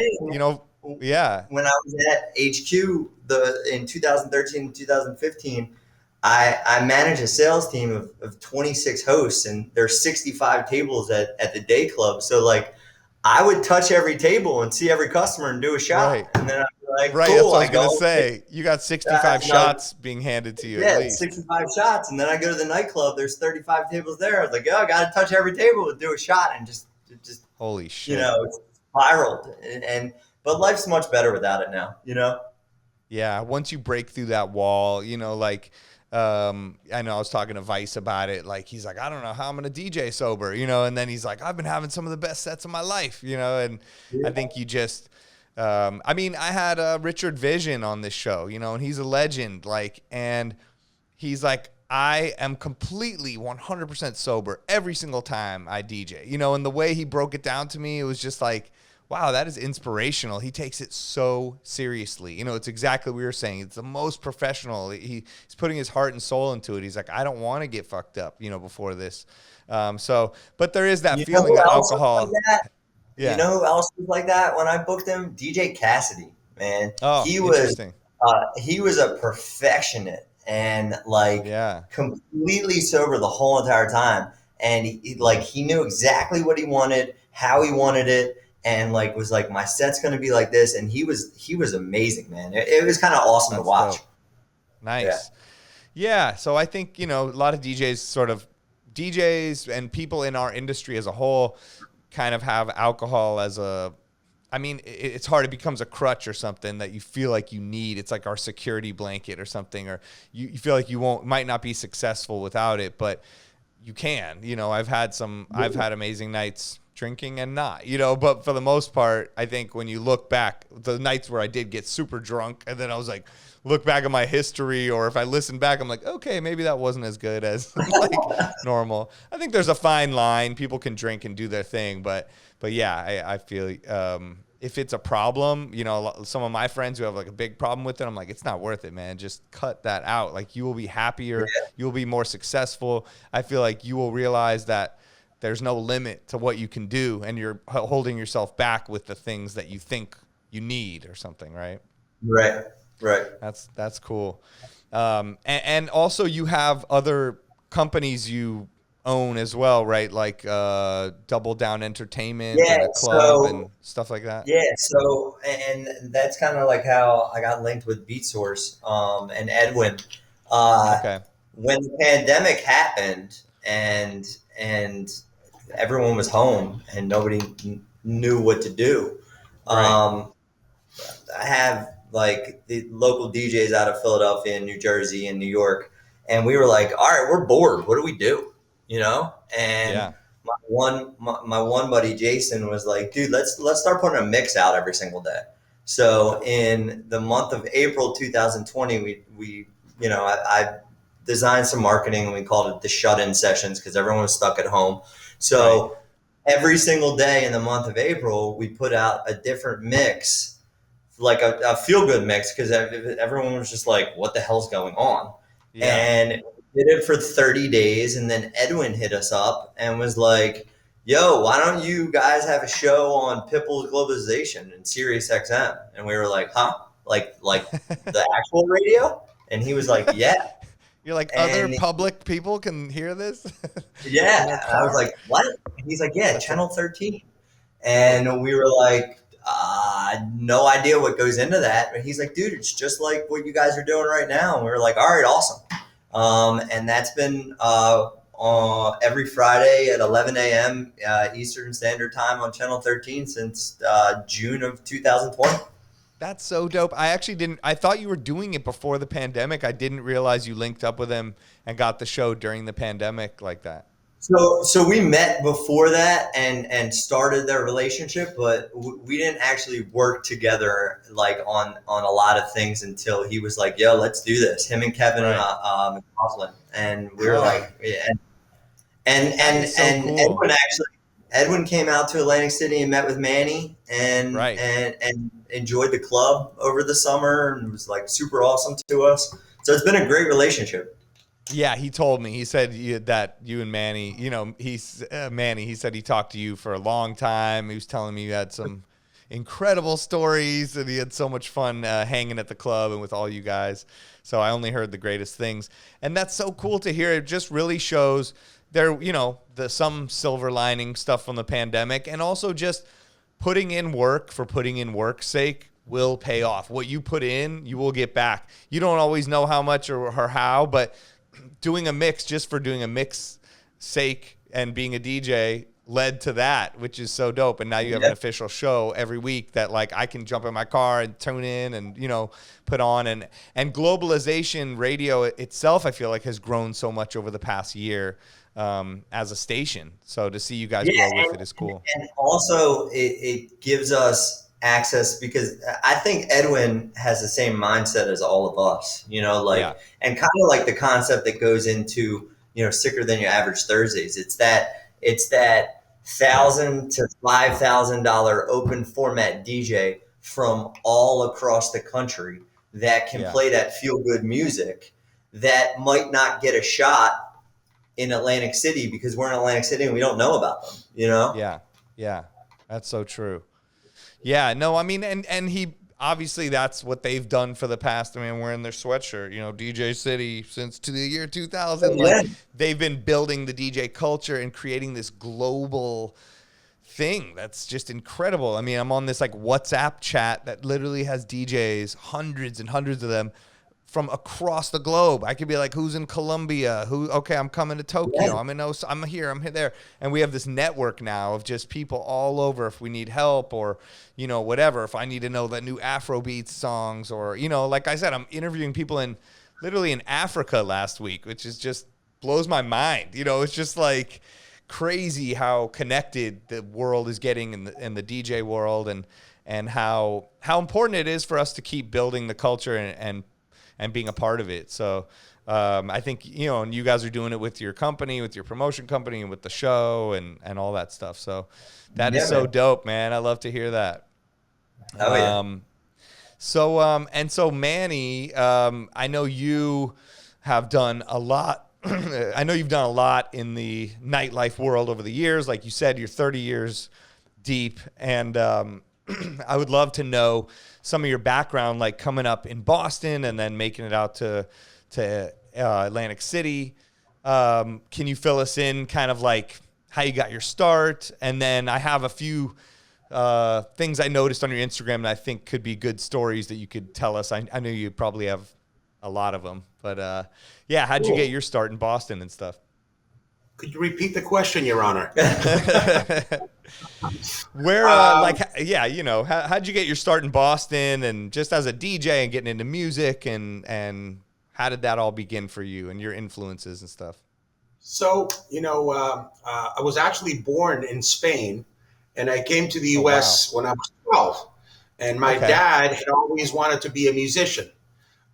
He loved jazz and you know, unfortunately, you know, he was born during the Spanish Civil War in the 30s and, you know, really tough times. So the means just weren't there. But he had always wanted to be a musician. And anyway, so I think within a few months of me coming to America, my dad bought me a saxophone. And I love music myself. And the thing with me is that I was just I've never been a bookworm. I always learn by watching, right? So I couldn't speak English, and he's sending me to music classes, right? And I'm like, honestly, dude, I think I did Jingle Bells for 9 months. I got so sick of it. But I could actually pick up the saxophone, listen to a song, and within a few minutes, I could play it. I would figure it out, and I could play back the, you know, whatever melody. So yeah. So then I you know, I go to high school and I'm just intrigued by the drums. So I go out, I buy a $300 used drum set and I'm set it up in the basement and I'm beating around, driving my parents nuts. And then, as I mentioned earlier, I go to my first teen dance and I had no idea what a DJ was, nothing. I go and I'm in this thing and there's a guy playing records. So I was just made my way to where this was coming from, and that's it. I was just literally for 5 hours I just watched this person mix records, and then any opportunity I had I would go to just, you know, these teen dances and college parties and whatnot. But I was just so mesmerized that, you know, that you could have that much power as one person, you know, as opposed to a band. So that was my introduction to it. So I go out, I buy a set of turntables and a mixer. And I literally, what you said earlier, I just set it up in my basement and I was there for about 9 months. I had gotten a tape from a DJ that was very prominent in Boston at the time. And he had made it was the Mass Pool 1 year anniversary event, right? Wow. And he made a mix. It was all freestyle. Right. And I get this tape. I walk into Dance Music Plus, which was the record store in my neighborhood. And I give the tape to Jerry Warren, who was the owner. I said, Jerry, I want every record on this tape. Spent $136, true story, $136 on vinyl, right? On getting all these records. And for literally 9 months, I tried to duplicate, not knowing how to mix, what went into mixing. And I was trying really, really, really hard. But I didn't know the concept of mixing. So anyway, fast forward, I meet another DJ who gives me a tape from WBBM B96 in Chicago. And it's on one side is Bad Boy Bill. And on the other side is Julian Jumpin' Perez mixing live, like from remote from a club, but being broadcast live on B96 in Chicago.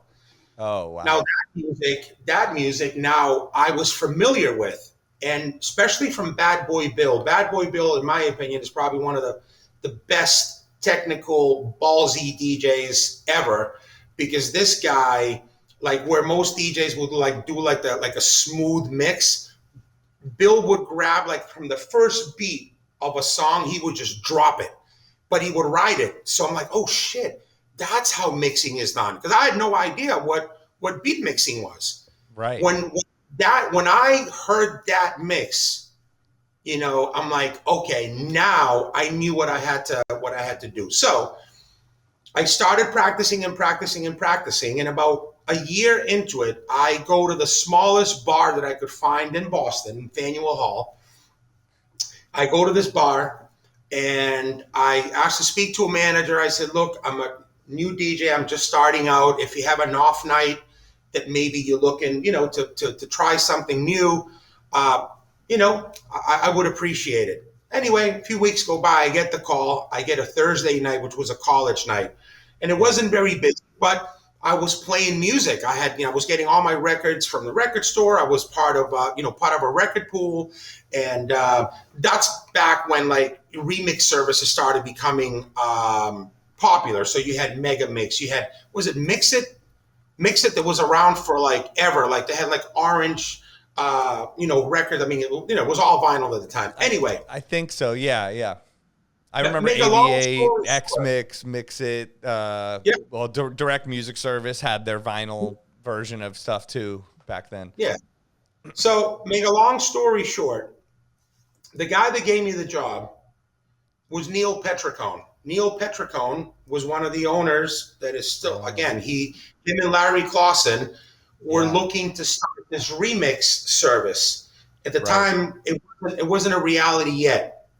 But they started Megamix, then turned into X-Mix years later, right?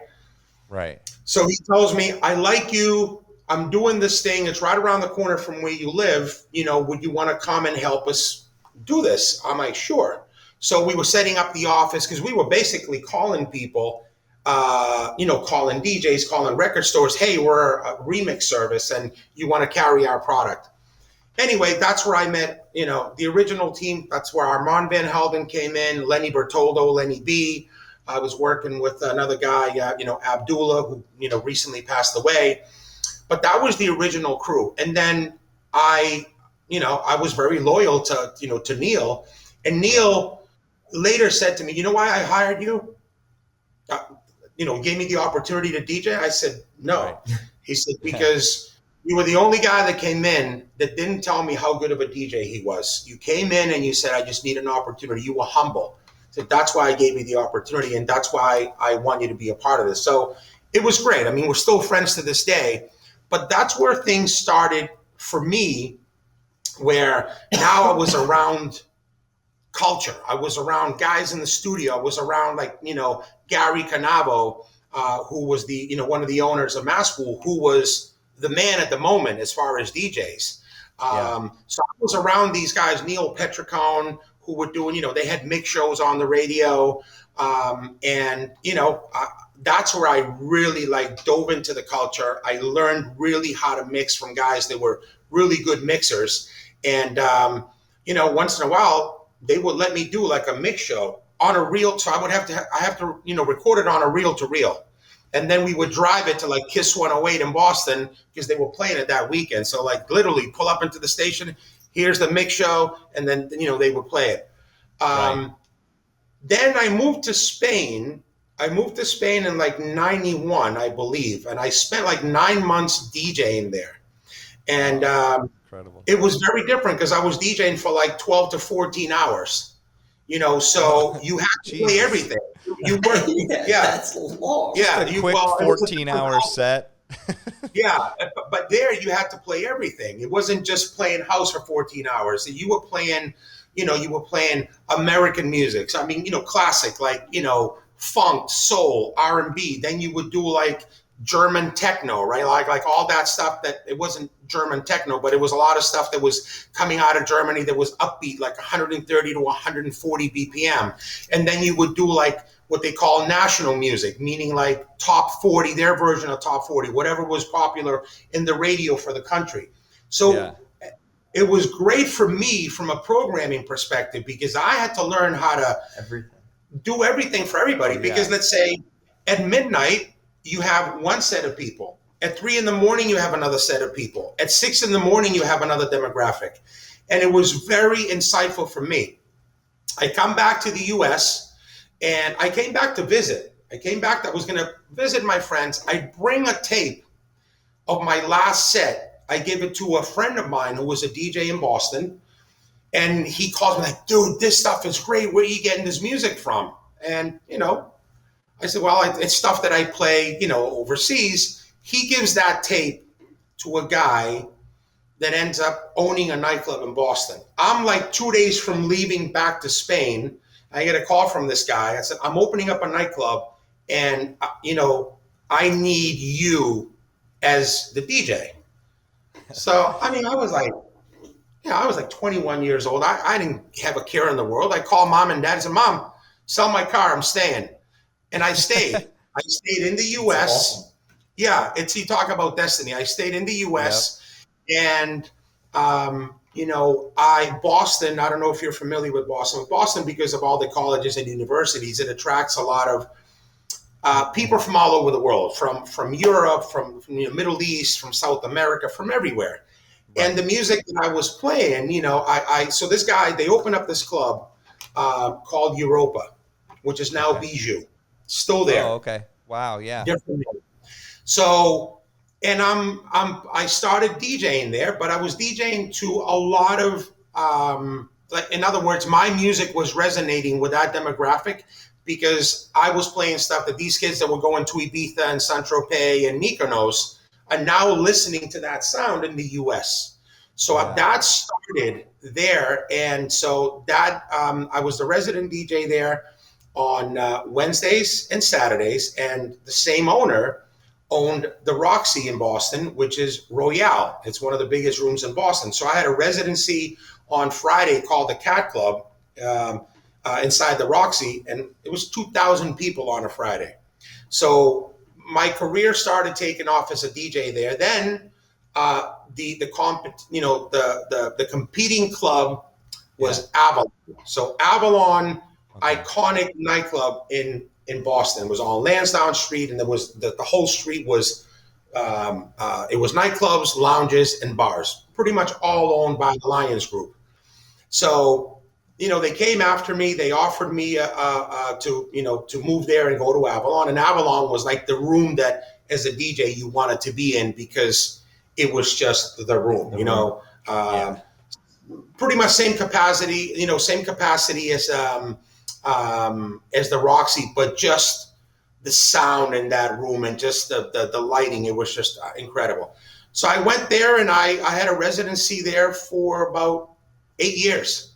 And we started booking, people like Paul Oakenfold, Sasha, Digweed, Carl Cox, you name it, Dave Morales. I remember when we booked Dave Morales, he came up, and we still had like an old analog sound system. He was just blown away. He was blown away by that room. So, but I really I dove headfirst into this. Besides DJing, I opened up a record store. I opened up a recording studio, a DJ school. So this is what I did. This is what I did 24/7. I wanted to teach anybody that wanted to learn how to DJ, especially like the younger generation. I put together, a curriculum. It wasn't just, DJ school. I brought, in my opinion, some of the best DJs in Boston that are still DJing, that guys that know the craft and the industry and have a passion for it, to inspire others, and not just like, hey, give me a couple $100 and I'll teach you to DJ. It was really something that I'm still very proud of to this day. So I had a recording studio and a DJ school in the same building, and in another building I had a record store, and I would DJ 3-4 nights a week, until in 2004, I moved down to this area.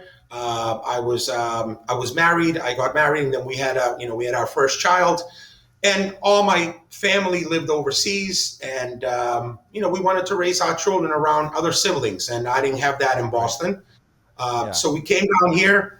I opened up a place in Old City, Philadelphia, and because of my relationships and friendships that I had with some of the guys that I had booked over the years, I started bringing some of those guys to Philadelphia, and it was a very small place. It was a lounge, but I had a great sound system, and it was small enough that it felt intimate, but big enough that you could have a good party. So I started bringing a lot of those people, and then in 2008, Atlantic City came calling, and I had a relationship with one of the VPs that was running a property down here, and came down here next door to Showboat, where they had the House of Blues, Foundation Room, and a nightclub called Worship. And I started doing that, and then within 9 months, they sent me to the pool at Harris, which was a sister property, massive structure. I don't know if you've been there, but I think they spent $20 million building an amenity, not a nightclub. Nightlife was the mistake that happened that changed the pool, because it was never built as a nightclub. It's a 90-foot glass dome. It's a bubble. It's all glass, and it has a pool, palm trees, hot tubs, and then a nightclub would happen there. We would set up a stage, sound system, lighting, and Wednesday, Friday, Saturdays, nightlife, and it just took off.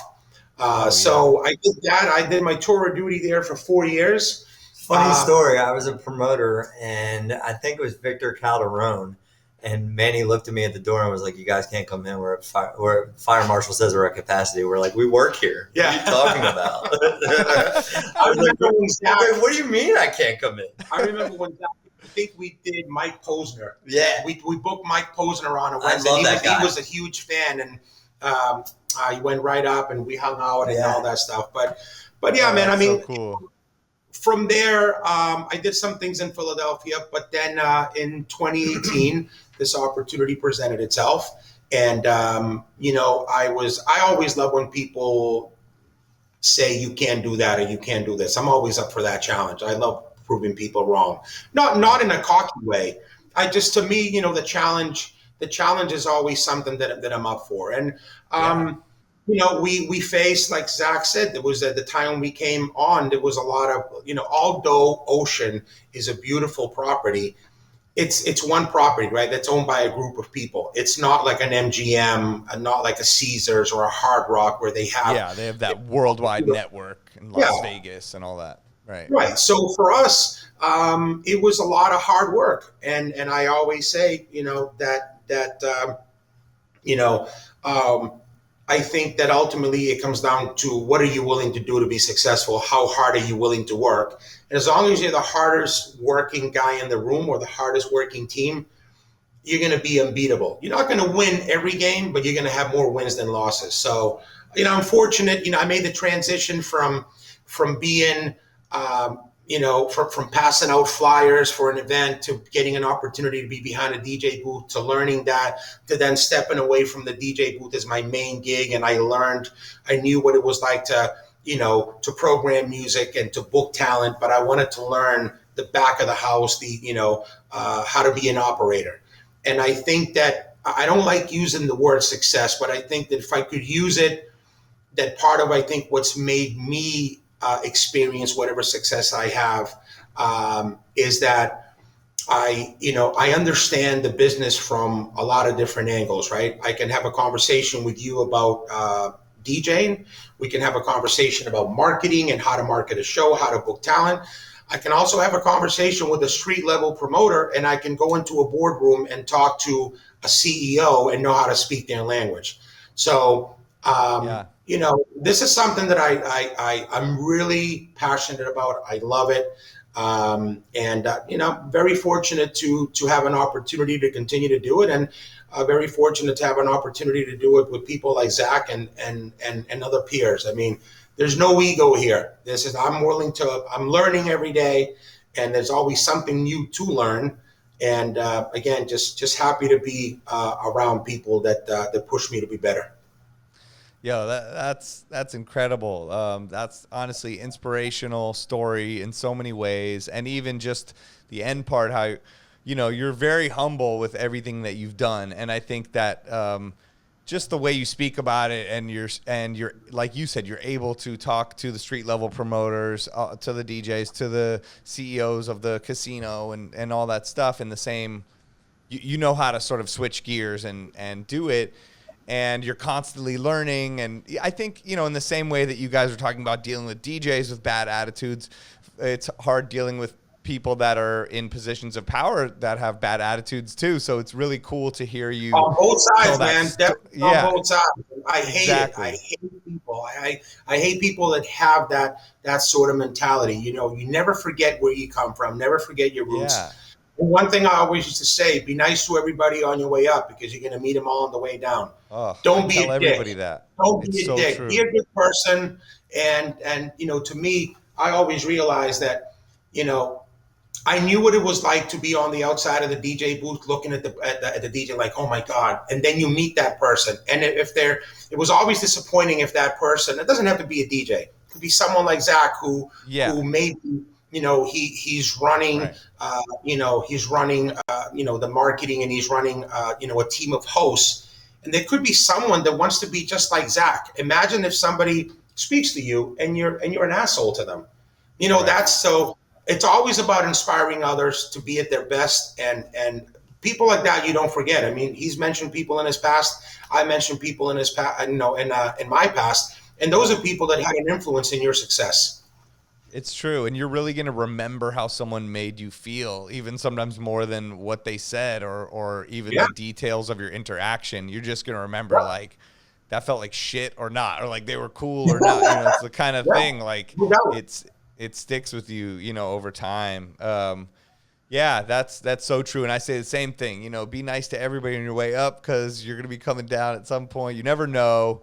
So, yeah. And also we're all just human beings here trying to live and make our way and do the right thing. And like, it doesn't need to be too hard and too filled with egos. And that's how I've approached. Sometimes people come up to me and they're like, yo, I want to ask you something or this and that. And then they're surprised if like I'm nice to them or I take time to like sit and talk to them. I'm like, I know exactly how you feel. I am you. I was you. We're the same. I'm not, you know, like I'm here. Like, you know, I'm happy to be talking to you just like you're happy to be talking to me. And they're like, oh, well, I thought you're going to be a jerk, or, you know, I mean, I don't think they think I'm going to be a jerk, but you know what I mean? It's like, they're surprised if can take the time or actually give them some real feedback or look into their eyes and talk to them like a normal person, rather than like, yeah, whatever, bro. Okay, peace. You know, I'm busy. Like, you don't understand my life. Zach treats me all the time. All the time. Yeah. That's how Zach treated me for, you know, the first couple times, but then. Horrible. Yeah, no, oh man, these are just, you know, so many gems. They, like I said, we can write a DJ Bible from this interview and have all of these sayings, you know, in there for people to learn from. Because the truth, and the same thing with just even getting into DJing, same with me, like early 90s, I didn't know what the hell these people were doing. I knew I loved, you know, scratching and the sound on hip hop records, and I loved dance music, and I loved that thing where I'd hear the things coming in step by step, and I knew a DJ was doing it, but I thought they were making it, you know. And then when I finally started going to these raves, and I would go to Insomniac in LA before it became like a big thing, like in the early 90s, and same, I could sneak up and finally look over and go, oh, there's turntables. Oh, they're doing them at the same time. There's something in the middle, you know, and there was no internet. There was no videos. I didn't have any friends that were into it. I had to do the same thing. Just get the equipment, get a couple records, as much as I could afford, you know, because it was $10-15 a record, you know, and we don't have very much money back then. And then you just sit there with them and just experiment, you know, until you finally hit that one sound, and then try to get back there. And same kind of thing, you know, and that just gives you this appreciation for it. Even this, I met a young girl, she probably was in her early 20s, like this weekend at the gig, and she started talking to me. I didn't know what she was going to say, but she's like, I'm learning to DJ. And I was like, oh, cool. And she's like, I'm only learning on vinyl. And I was like, oh, that's kind of cool. And she explained why. And then she explained the process. And she was having a very similar experience where I was like, all right, you have the right mindset. You know, like you're really approaching this from the right place. And there's something about paying your dues and putting in the work that's going to just give you that perspective that you could never get. And this younger generation, the younger generation, like I feel like always like is looking for the quick way out. Like, and I look at some of these guys and I'm like, yo, do you remember like when I used to have to like flyer drop and put flyers on cars because I had a beeper and not a cell phone, and there was no social media, and I had to make a club busy, and they're like, what did you just say? I was like, yeah, that's what I had to do. You used to go fire parking lots of street corners and have the like the club up the street send their goons after you because you were in their territory. Yeah, and now it's just like, dude, I put the flyer on Instagram story. Yeah. What else do you want me to do? And I'm like, exactly. That's why when we were talking earlier, it's so easy to do it now. There's no excuse for you not to do it. I say it all the time. It's like, wait a minute. We take the time to do all of this to hire the best talent on the globe, to do all the flyers and to do everything. We send it to you in a group chat where we say, like, share, and comment. Dude, how long does that take? 5 seconds for you to double tap the screen and say, great, see you there, or whatever. If you don't do that, you don't deserve to be in this business. You don't, because it's like, it's like we've done it all for you. Right, you know what I'm saying? So it's like, again, well, you're right. No, but you're right with the social, like you mentioned it earlier, that the social media aspect has almost eliminated some of the social part, which is crazy because it's made it a lazy social. Like, it's not like when somebody's, like you guys are telling me a story. Social. Right, like it's as if you guys are telling me a story right now and I don't even respond. I just push a button where 3 fire emojis just pop up on the screen and then you're supposed to go, all right, thanks. Like that's the only interaction we have now is like sometimes, And it also, like the difference between sometimes on Saturday and hopefully our Thursdays, it's like, we had an open format DJ a couple Saturdays ago who dropped DMX and then dropped a bunch of other songs. And I was like, people are dancing. They don't have their phones up trying to take a video of the DJ. They actually are dancing like I used to do in the 90s. And I was like, I want this more, Yeah, totally. I know that's been that's been the evolution of DJing and it becoming this performance thing. And also I saw in Vegas how the producers were becoming big and wanted to find a way to perform, and the only way for them to perform was to learn to use CDJs. And I remember seeing Avicii doing it. He wasn't a DJ, he was just making this amazing music, and he came out with this song that everyone at every single club was listening to and going crazy. So they're like, you need to figure out how to perform, dude. And obviously he's like, okay, I got to figure out how to twist these knobs and do this, stuff here. And that's why it was funny to see the evolution of these, a lot of the EDM DJs in Vegas and Atlantic City and in the casinos, because they would come in with the pre-planned set and they'd have the 90-minute thing with their songs and a couple things. But then a few of them, I think, would realize that you could, that there was something different to DJing, that you could throw those curveballs and you could make the crowd dance and you could control them in different ways. And there's people like Diplo who come from the real life, real DJing world. You know what I mean? A-Track, Dylan Francis. Like, Dylan Francis knows how to rock an open format room if he was just a DJ, but he became this big producer. And so he knows how to fuse both worlds and create this amazing DJ show mixed with the new school EDM performance type thing, or whatever you want to call it.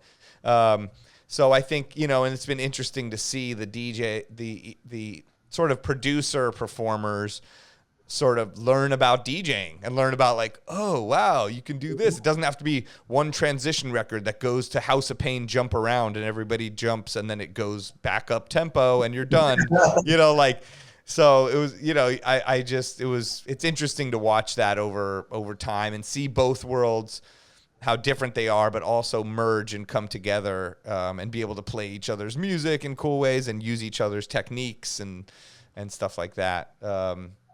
So interesting. One thing, Manny, I saw you post a bunch of cool things on your Instagram, but there was something about, it took 20 years to make this happen, and you had a picture with Tiesto from 20 years ago in 2001, and then you had a picture with him 20 years later. Can you tell the story about that? Sure. So, when I was in Boston, I don't want to say that things were on the ground, because on the ground is different to a lot of different people. But, it was great to, look, when we talk about DJ culture, we're not talking about 100 years ago. Yeah. DJ culture basically stemmed like from the 70s, really, from disco music. Yeah. So it's like, it's great for us that we were like right there. It's not something that, oh my God, this happened like, 100 years ago. Yeah. I was working in Boston as a DJ, and I had a record store, and at the time, I was influenced by, European music, right? And when I was at Avalon, I was doing Thursdays, which was a very, for lack of a better word, Euro influenced night. It was the night that a lot of the European kids that were in going to college in Boston would come on Thursday because it was basically programmed around them. And anyway, so I started getting playing these records that, and it was all, they all had like the common denominator. It was, some of them were like Armin van Buuren, Tiesto, but this is before like Tiesto became like who he became and who he is today. So I had always wanted to, like, I got to book this guy. And I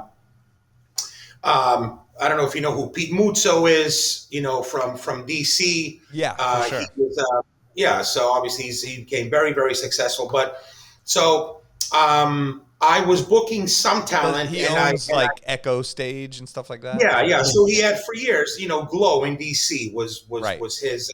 Him and his partner used to do that, and they were booking a lot of trance. They were booking a lot of the Dutch guys, a lot of the German guys, and I was a lot of, at the time, it was the sound that I was playing at Avalon, and it wasn't really being played anywhere else in the city. It was if you wanted to hear that European sound, you would come to see me at Avalon on a on a Thursday and then Saturday, right? So George Acosta's manager, who was, unfortunately passed away, he had a really good tie-in with a lot of the German guys and the guys from Black Hole, right? Which is where, like, Tiesto basically, that was the, the original record label that he was putting out all this stuff. So it just so happened that I wanted to book Tiesto at Avalon. And Avalon was where, like, the big guys were coming at the time. Like I said, we were booking very big talent. And Tiesto unfortunately at that time just wasn't there. But yeah. I, being a DJ and having my ear to the street, I'm like, I got to get this guy. So I spoke to, there was some friends that I had in Rhode Island that owned a nightclub up there called Metropolis. And I was doing some stuff with them. And, a conversation was had between their talent buyer at the time, and ownership and myself, and then these guys that, like Pete Muzzo and Frank. And all of a sudden we were able to make one of those things where he came, he played in Miami, played in DC, and we brought him up to Rhode Island on a Sunday. And I was a huge fan, Yeah. But again, I was a fan as a DJ of the music, him not being really popular at the time. So we took that picture, he was just very down to earth. He was happy to kind of be in a market that he had never been to. Yeah. I think he was paid $5,000 to DJ. And, we had a few Heinekens. Great. He had a great time. I think one of his requests was that he wanted to go to Dunkin' Donuts after. So he got done his gig, got in a limo, went to Dunkin' Donuts. And over the years, at one point, we would stay in touch. Then obviously he became so popular that, so I would go to gigs to see him, like not see him, but because I lost that relationship.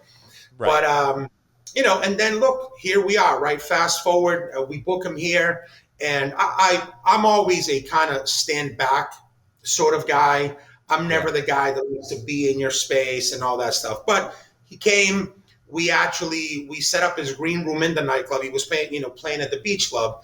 And, so Pete came up from DC with him, and a few other friends, his agent, Paul Morris. And it was just, it was one of those things that, like, wow, here we all are. And all the things that I've done over the years, I had never met Paul Morris.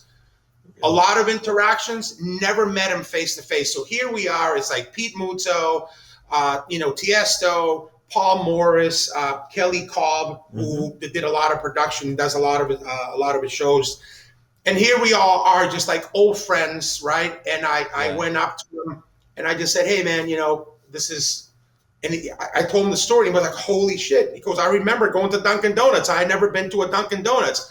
It was a very cool moment for me. Bless you. Amazing. Personally, because you look, I mean, there's things that are very vivid, as I'm sure for you in your career. Yep. There are things that are only that maybe you know about, right? That are cool to you, that mean something to you, and life always comes back full circle. And so that was cool that we were able to take that picture again and kind of like 20 years apart. And I was happy. That's so cool. That also speaks to so many things we've talked about with the be cool with everyone on the way up, way down type thing, and stay in touch. One of the cool ones. He's one of the cool ones that's at that higher echelon of DJing. Oh, yeah. He's a cool one. I think he has some potential to do some big things, Tiesto. Yeah. We're all pulling for him.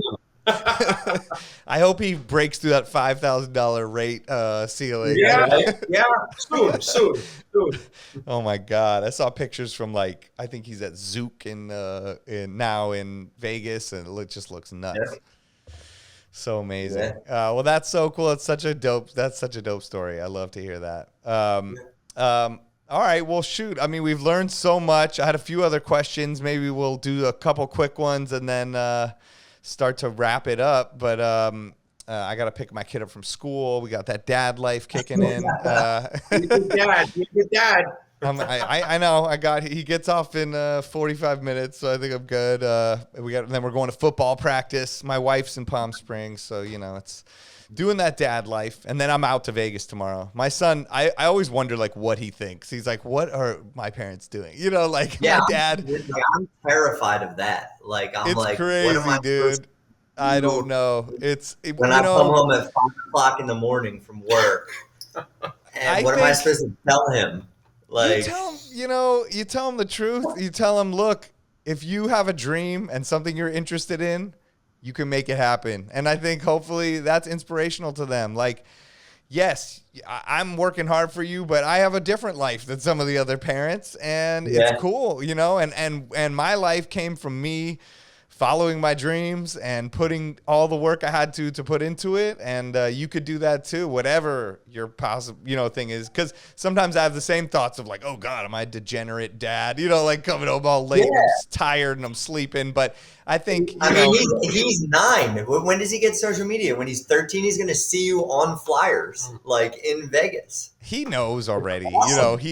That's what the lockdown did. He became my MC and my co-DJ because we have to DJ all the school events, all the school holiday fundraisers and everything that I would go help out with in real life turned into Zoom. So he's in this room with me over here. We got a green screen and he's on this mic and he's like, yo, I see you. He's calling out all his friends on Zoom and he's helping me come up with mashups of all I want for Christmas is my 2 front teeth with Dua Lipa, Don't Stop, now. And, he's learning, the bass line goes with it. I'm like, I know, so it's actually become this father-son thing. Or they're like, why is he so good at this? Does he go with you? I'm like, no, I don't know. He just became good at it. He's learned in the Zoom, grown up in the Zoom world. And you never know. Things that I think I'll have to hide from him, just he ends up seeing and he understands. And we're in the car with him and his friend yesterday. I'm driving him to soccer practice and they're asking me about my gig in Cabo. And his friend's like, I heard parties are crazy in Mexico. I'm like, you're 8, dude. How do you know any of this? No. Not at all. I'm like, I had tacos. You can't know about anything else. Yeah. No, I mean, it's crazy, man. Yeah. Do they call you Spider? Did they go to their parents and yo, we're going to Spider's house? Yeah. I mean, I don't even know. I think a lot of the people at the school definitely seem to they get a kick out of calling me DJ Spider and all the teachers. Zach, I wouldn't allow it. What, you going to whose house? Spider? No. He's probably in a gang. Yeah. Got a lot of tattoos. Highly questionable. No. It's the truth. It's the truth. I know. I mean, you're talking about the DJ school. I'm like, I need to open up a school too, because every single kid is trying to become a DJ now. You know, they're all like, oh, so my kid's trying to learn how to DJ. And I'm like, all right, just sign up for Beatsource, get him a little thing. I got you. I'll show you how to get the music. That's it. Because that's the other thing though. All the parents are like, how the hell do we get the music? I'm like, okay, well, I've got something called Beatsource right here for you. Just subscribe. Funny you should ask. But yeah, it's interesting, man. I could talk about the DJ dad life for a long time. Something me and Vice talk about and everyone talks about and that are in our world. And I'm constantly learning. I don't have the answers, but you know, he surprises me all the time. That's awesome. So I guess before we get out of here, is there anything else that you guys have learned about promoting things, marketing things, building things up, like, or being a promoter that you've learned that you could give anybody insight into, like for people that are trying to start their own parties or market their own things? You've really told us a lot, but is there anything else you think you could add on to it? Yeah, other than the being nice thing, Yeah. which no, seriously, like Right. other than that, from a marketing and a promotional standpoint, in my personal opinion, you're never going to succeed unless you have those failures and you get your ass kicked and you throw a party where 2 people show up, or you lose a bunch of money, or there's a bad booking, and you learn from it and keep pushing and learn from your mistakes. And like, you'll never get to that full room successful night without the empty rooms. It's just impossible. So, you know, like That's true. That's what I would say. Yeah, you can overthink it like as much as you want, but until you have the experience, you won't. Yeah, it just comes from experience. You know, there's a lot of luck, but it also comes from hard work, strategy, and failure. Okay, that's good. I would say, if I could give anybody one piece of advice, and this can apply in any in any business: know your market.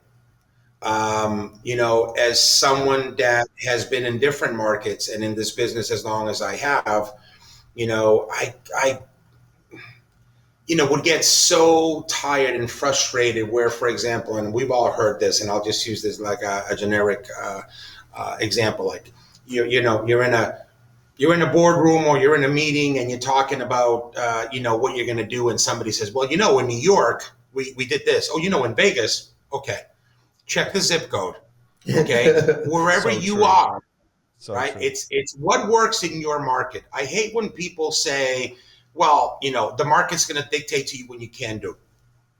Okay, I'm not saying that's wrong. That can also apply.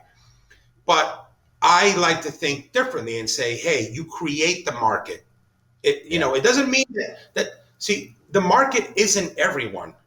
The market is, let's say that house music is popular, or open format, or hip hop, or whatever. Well, let's say like people that like tech house. I guarantee you that no matter as an example, right, there are people that like tech house. Now, it's you creating something that speaks to them. So again, knowing your market is understanding what makes it tick, what works, who the players are, and setting and coming up with a plan and a strategy that's going to get you there. And understanding also that success isn't overnight. You said that, hey, how did you learn to scratch like that? Hey man, 10 years of hard work. Okay. Yeah. And guess what? You didn't give up after 10 years. You continue to fine tune what you do, because that's you want to be successful in any business. You can never say I've learned everything, because the day you do that, I already know everything. That's the day that you're done.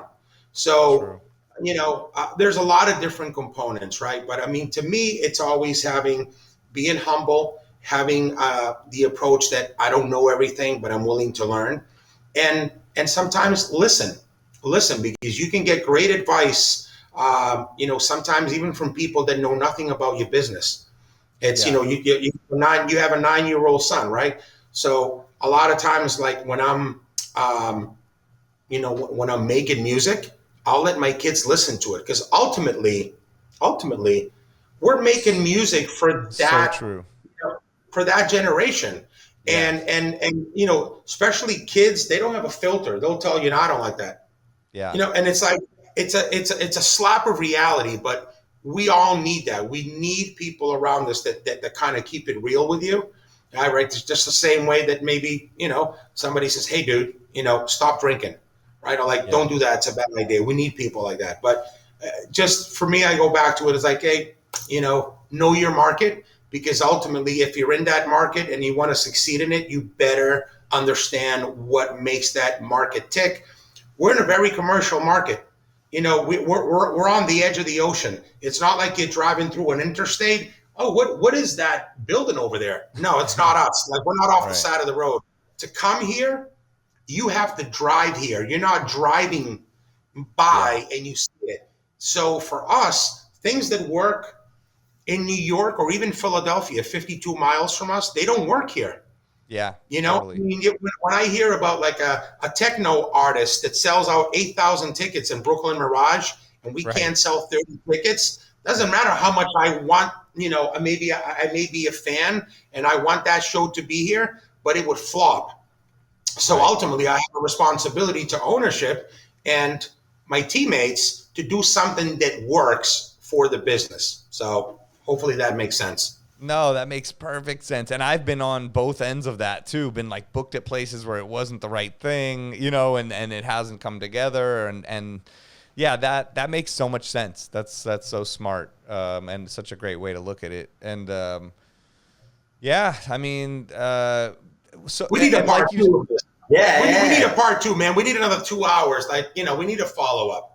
I honestly, it's funny because we've gone like well over 2 hours, and I was looking at my notes, and I have so much other stuff. So definitely one day we should do a part two. What we need to do is have our night next week, do that, make this a successful night for the rest of the year, and then we'll do the part two in person, like we were saying. We'll do it at your place or somehow, or when you guys are in LA or something, and we'll be able to discuss how the night went and so many other things that we've learned. And I think what you said, Zach, too, is the not being afraid to fail and just jumping into it thing, that applies to everything. That's something I share with my son, where, he's really good at soccer. He's really good at other things, but he's trying to learn baseball and he's trying to learn pitching, and he was getting frustrated at himself. And I said, you have to be bad to become good. No one was just born good at anything, no matter what. You have to be able to mentally be strong enough to make it through sucking at something and being inside yourself and realizing you suck,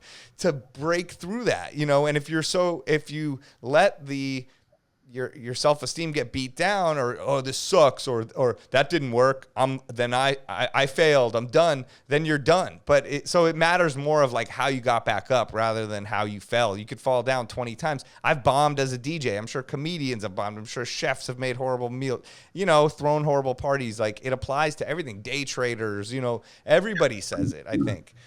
Stay the course. Stick to the plan. Keep hustling, man. Yeah, that's You'll so never true. appreciate sweetness if you haven't tasted bitterness. Oh So, my God, that's that's, so it's, universal, like that statement. It's the truth. I feel I like they always, have that. I Yeah, always look at mistakes as learning opportunities. They're not. I don't think that there's such thing as 100%. mistakes. So you look at something that maybe you planned or you wanted to do a certain way, and rather than let it get you down, just look. Okay, well, what could I have done differently, right? And Yeah, because accountability starts with you. You can't blame others for where you are or why you're not where you want to be. Start with you. Ask yourself why, and then build from yeah. there. That's so true. You can make as many excuses as you want, but the things are going to happen no matter what. There's always going to be things out of your control. So it is ultimately your responsibility at the end of the day, no matter what happens. And that's why if like I'm up there DJing and something's all messed up and it's not my fault, I'm still going to try to fix it and make it good no matter what. And it goes back to the idea of all of us being a team, like the lighting guy's having a malfunction or the sound guy or something crazy's happening. Just, make it as a DJ, make it seem like it's supposed to be happening, or just make the best of it. Or even this weekend, like that gig I was doing, they had us hooked up to this weird power signal. I would build up the crowd. They would start going crazy and the power would cut off. And I was like, yo. And then they'd be like, what's happening? And so I would start like a chant, like with no mic. So, and then they would all start doing it. It would give the guy enough time to redo the fuse thing, plug it back in. And then it started back up. And then it happened again. And I was like, I'm going to kill you, dude. But then I had to do it again. And then finally, it was only happened 3 times. Then after the 3rd time, somehow, like magically, we turned off all the other lights and it worked. But you just have to make shit work. And, you know, this is probably my like millionth gig, but it's like still new shit was happening to me that had never happened before. You're constantly learning. Yep. I think that's the beauty of our job. And that's where we're lucky that we're constantly having new experiences, which keeps our job interesting, you know, and keeps us young and our brain functioning. I feel like, you know, like constantly dealing with new stuff. And, you know, we're lucky to have that, where it's not just day in, day out the same exact shit. And I think that's why you two are exceptionally good at your job and successful, and will only be getting more successful because you're open to learning, and you're humble, and no matter what you've done, you know that there's more in front of you. You're not like, all right, I'm done. What can I just come in and do my thing?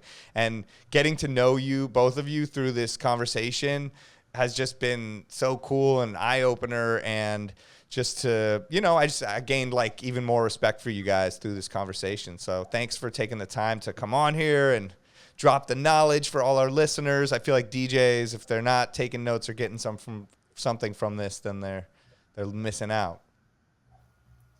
Well, this sucked. I don't know about you, but I mean, I'm gonna redline the rider so much after this. I'm gonna ask for a bunch of crazy shit.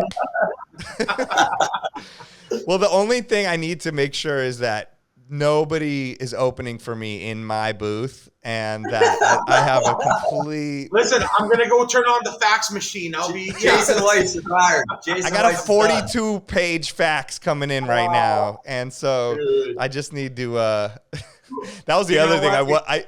I did want more. I was going to ask you, like, any other stories about having to pull DJs or bad people you dealt with over the years, or good, you know, but I feel like we've done a lot. We can end it on that good note here, and then do a part 2. We'll do dinner, right? We'll do dinner when you come here. Can't wait. I'm sure we'll talk a little bit more. And listen, man, if there's ever an opportunity to come and just have these, you know, I think these are conversations like this are great because they're organic, and I think that maybe more things like this need to happen, because I think that maybe the industry sometimes like paints a picture of glamour, right? And it is pretty glamorous, right? Yes. But there's a whole side of the history and the struggles and the things that really go into doing events, and not just big events, right? Not just large scale festivals, but a lot of work that people put into making things happen. And there's a lot of people that work behind the scenes that, you know, are not as fortunate as some of us to have a platform to be able to say, this is what I do, this is where I come from. So I you know, I always take that into consideration that you know, the team is made up of different people and everybody has different functions, and nobody's function is more important than the next, because collectively together, you know, we're just, you know, it's like a puzzle. You can have 1,000 pieces, right? And you can have 999 put together and one missing. You're not, it's you know, it doesn't work. So hopefully it'll be an opportunity. Yeah. I mean, I'm so glad you guys took the time to do this. And I think it is important for the industry to have places where they can learn. And we want to pass down the right principles and the right things to people that are going to be coming up and taking over our jobs and things that over time, you know, and coming into the industry, because like some of them are just learning from quick little flashes on Instagram and Facebook and Twitter and going, oh, this is what things should be. But that's what I noticed with having this platform and this podcast and working with Beatsource and DJ City and stuff like that, is that in the beginning, I thought, oh, we'll just be telling funny DJ stories about someone like puked in the booth or something, you know, and it is fun to tell those stories, but I like the educational aspect of it. Just like you started that school and you created the curriculum and you were really meticulous about it and you wanted to pass down the right way to do things to people so our industry can keep thriving. I think things like this too, these conversations being out there that take away some of the mystery and mystique of the DJ side and the booking side and can show people that want to go into these industries what goes into it, the amount of time and the principles and the right attitudes towards it, you know. So it's kind of like hopefully somewhat educational and entertaining at the same time to people listening and stuff like that, especially if they made it 2.5 hours in here. We're like, this will be an hour. But no, I mean, there was so much good stuff. Let's definitely do a part 2. I can't wait to hang with you guys in person. So anybody that's this far into it, October 21st, we're kicking it off at HQ2 Nightclub. We're doing Sicker Than Your Average. Thursdays, it is going to be incredible, and I am so grateful I get to kick it off. And then the next week, you got DJ Vice, the King, and so many amazing people after that. So, yeah, thank you guys, Manny and Zach, for coming on the 20 podcast, and I can't wait to hang with you next week. Awesome, thank you so much for having us, man. You take care. Thanks for having us. Talk to you soon, for sure. See ya. Take care. All right, great episode. Like we said, we might have to do a part 2 after we do this night in Atlantic City, and you know, I want to learn more about these guys. So much great stuff in this episode. Thank you to Zach and Manny for coming on the show. Can't wait to see you guys next week. And thank you guys for tuning in. We are almost at episode 100, so this is so exciting. We've been doing this for a while now. Please remember to rate and review the show. Tell your friends. Let me know who you want on the show. And keep listening. Love you guys. The 20 podcast is produced by Beatsource. Join us next week for more interviews as we discuss music that matters to DJs. I'm DJ Spider signing off. Peace.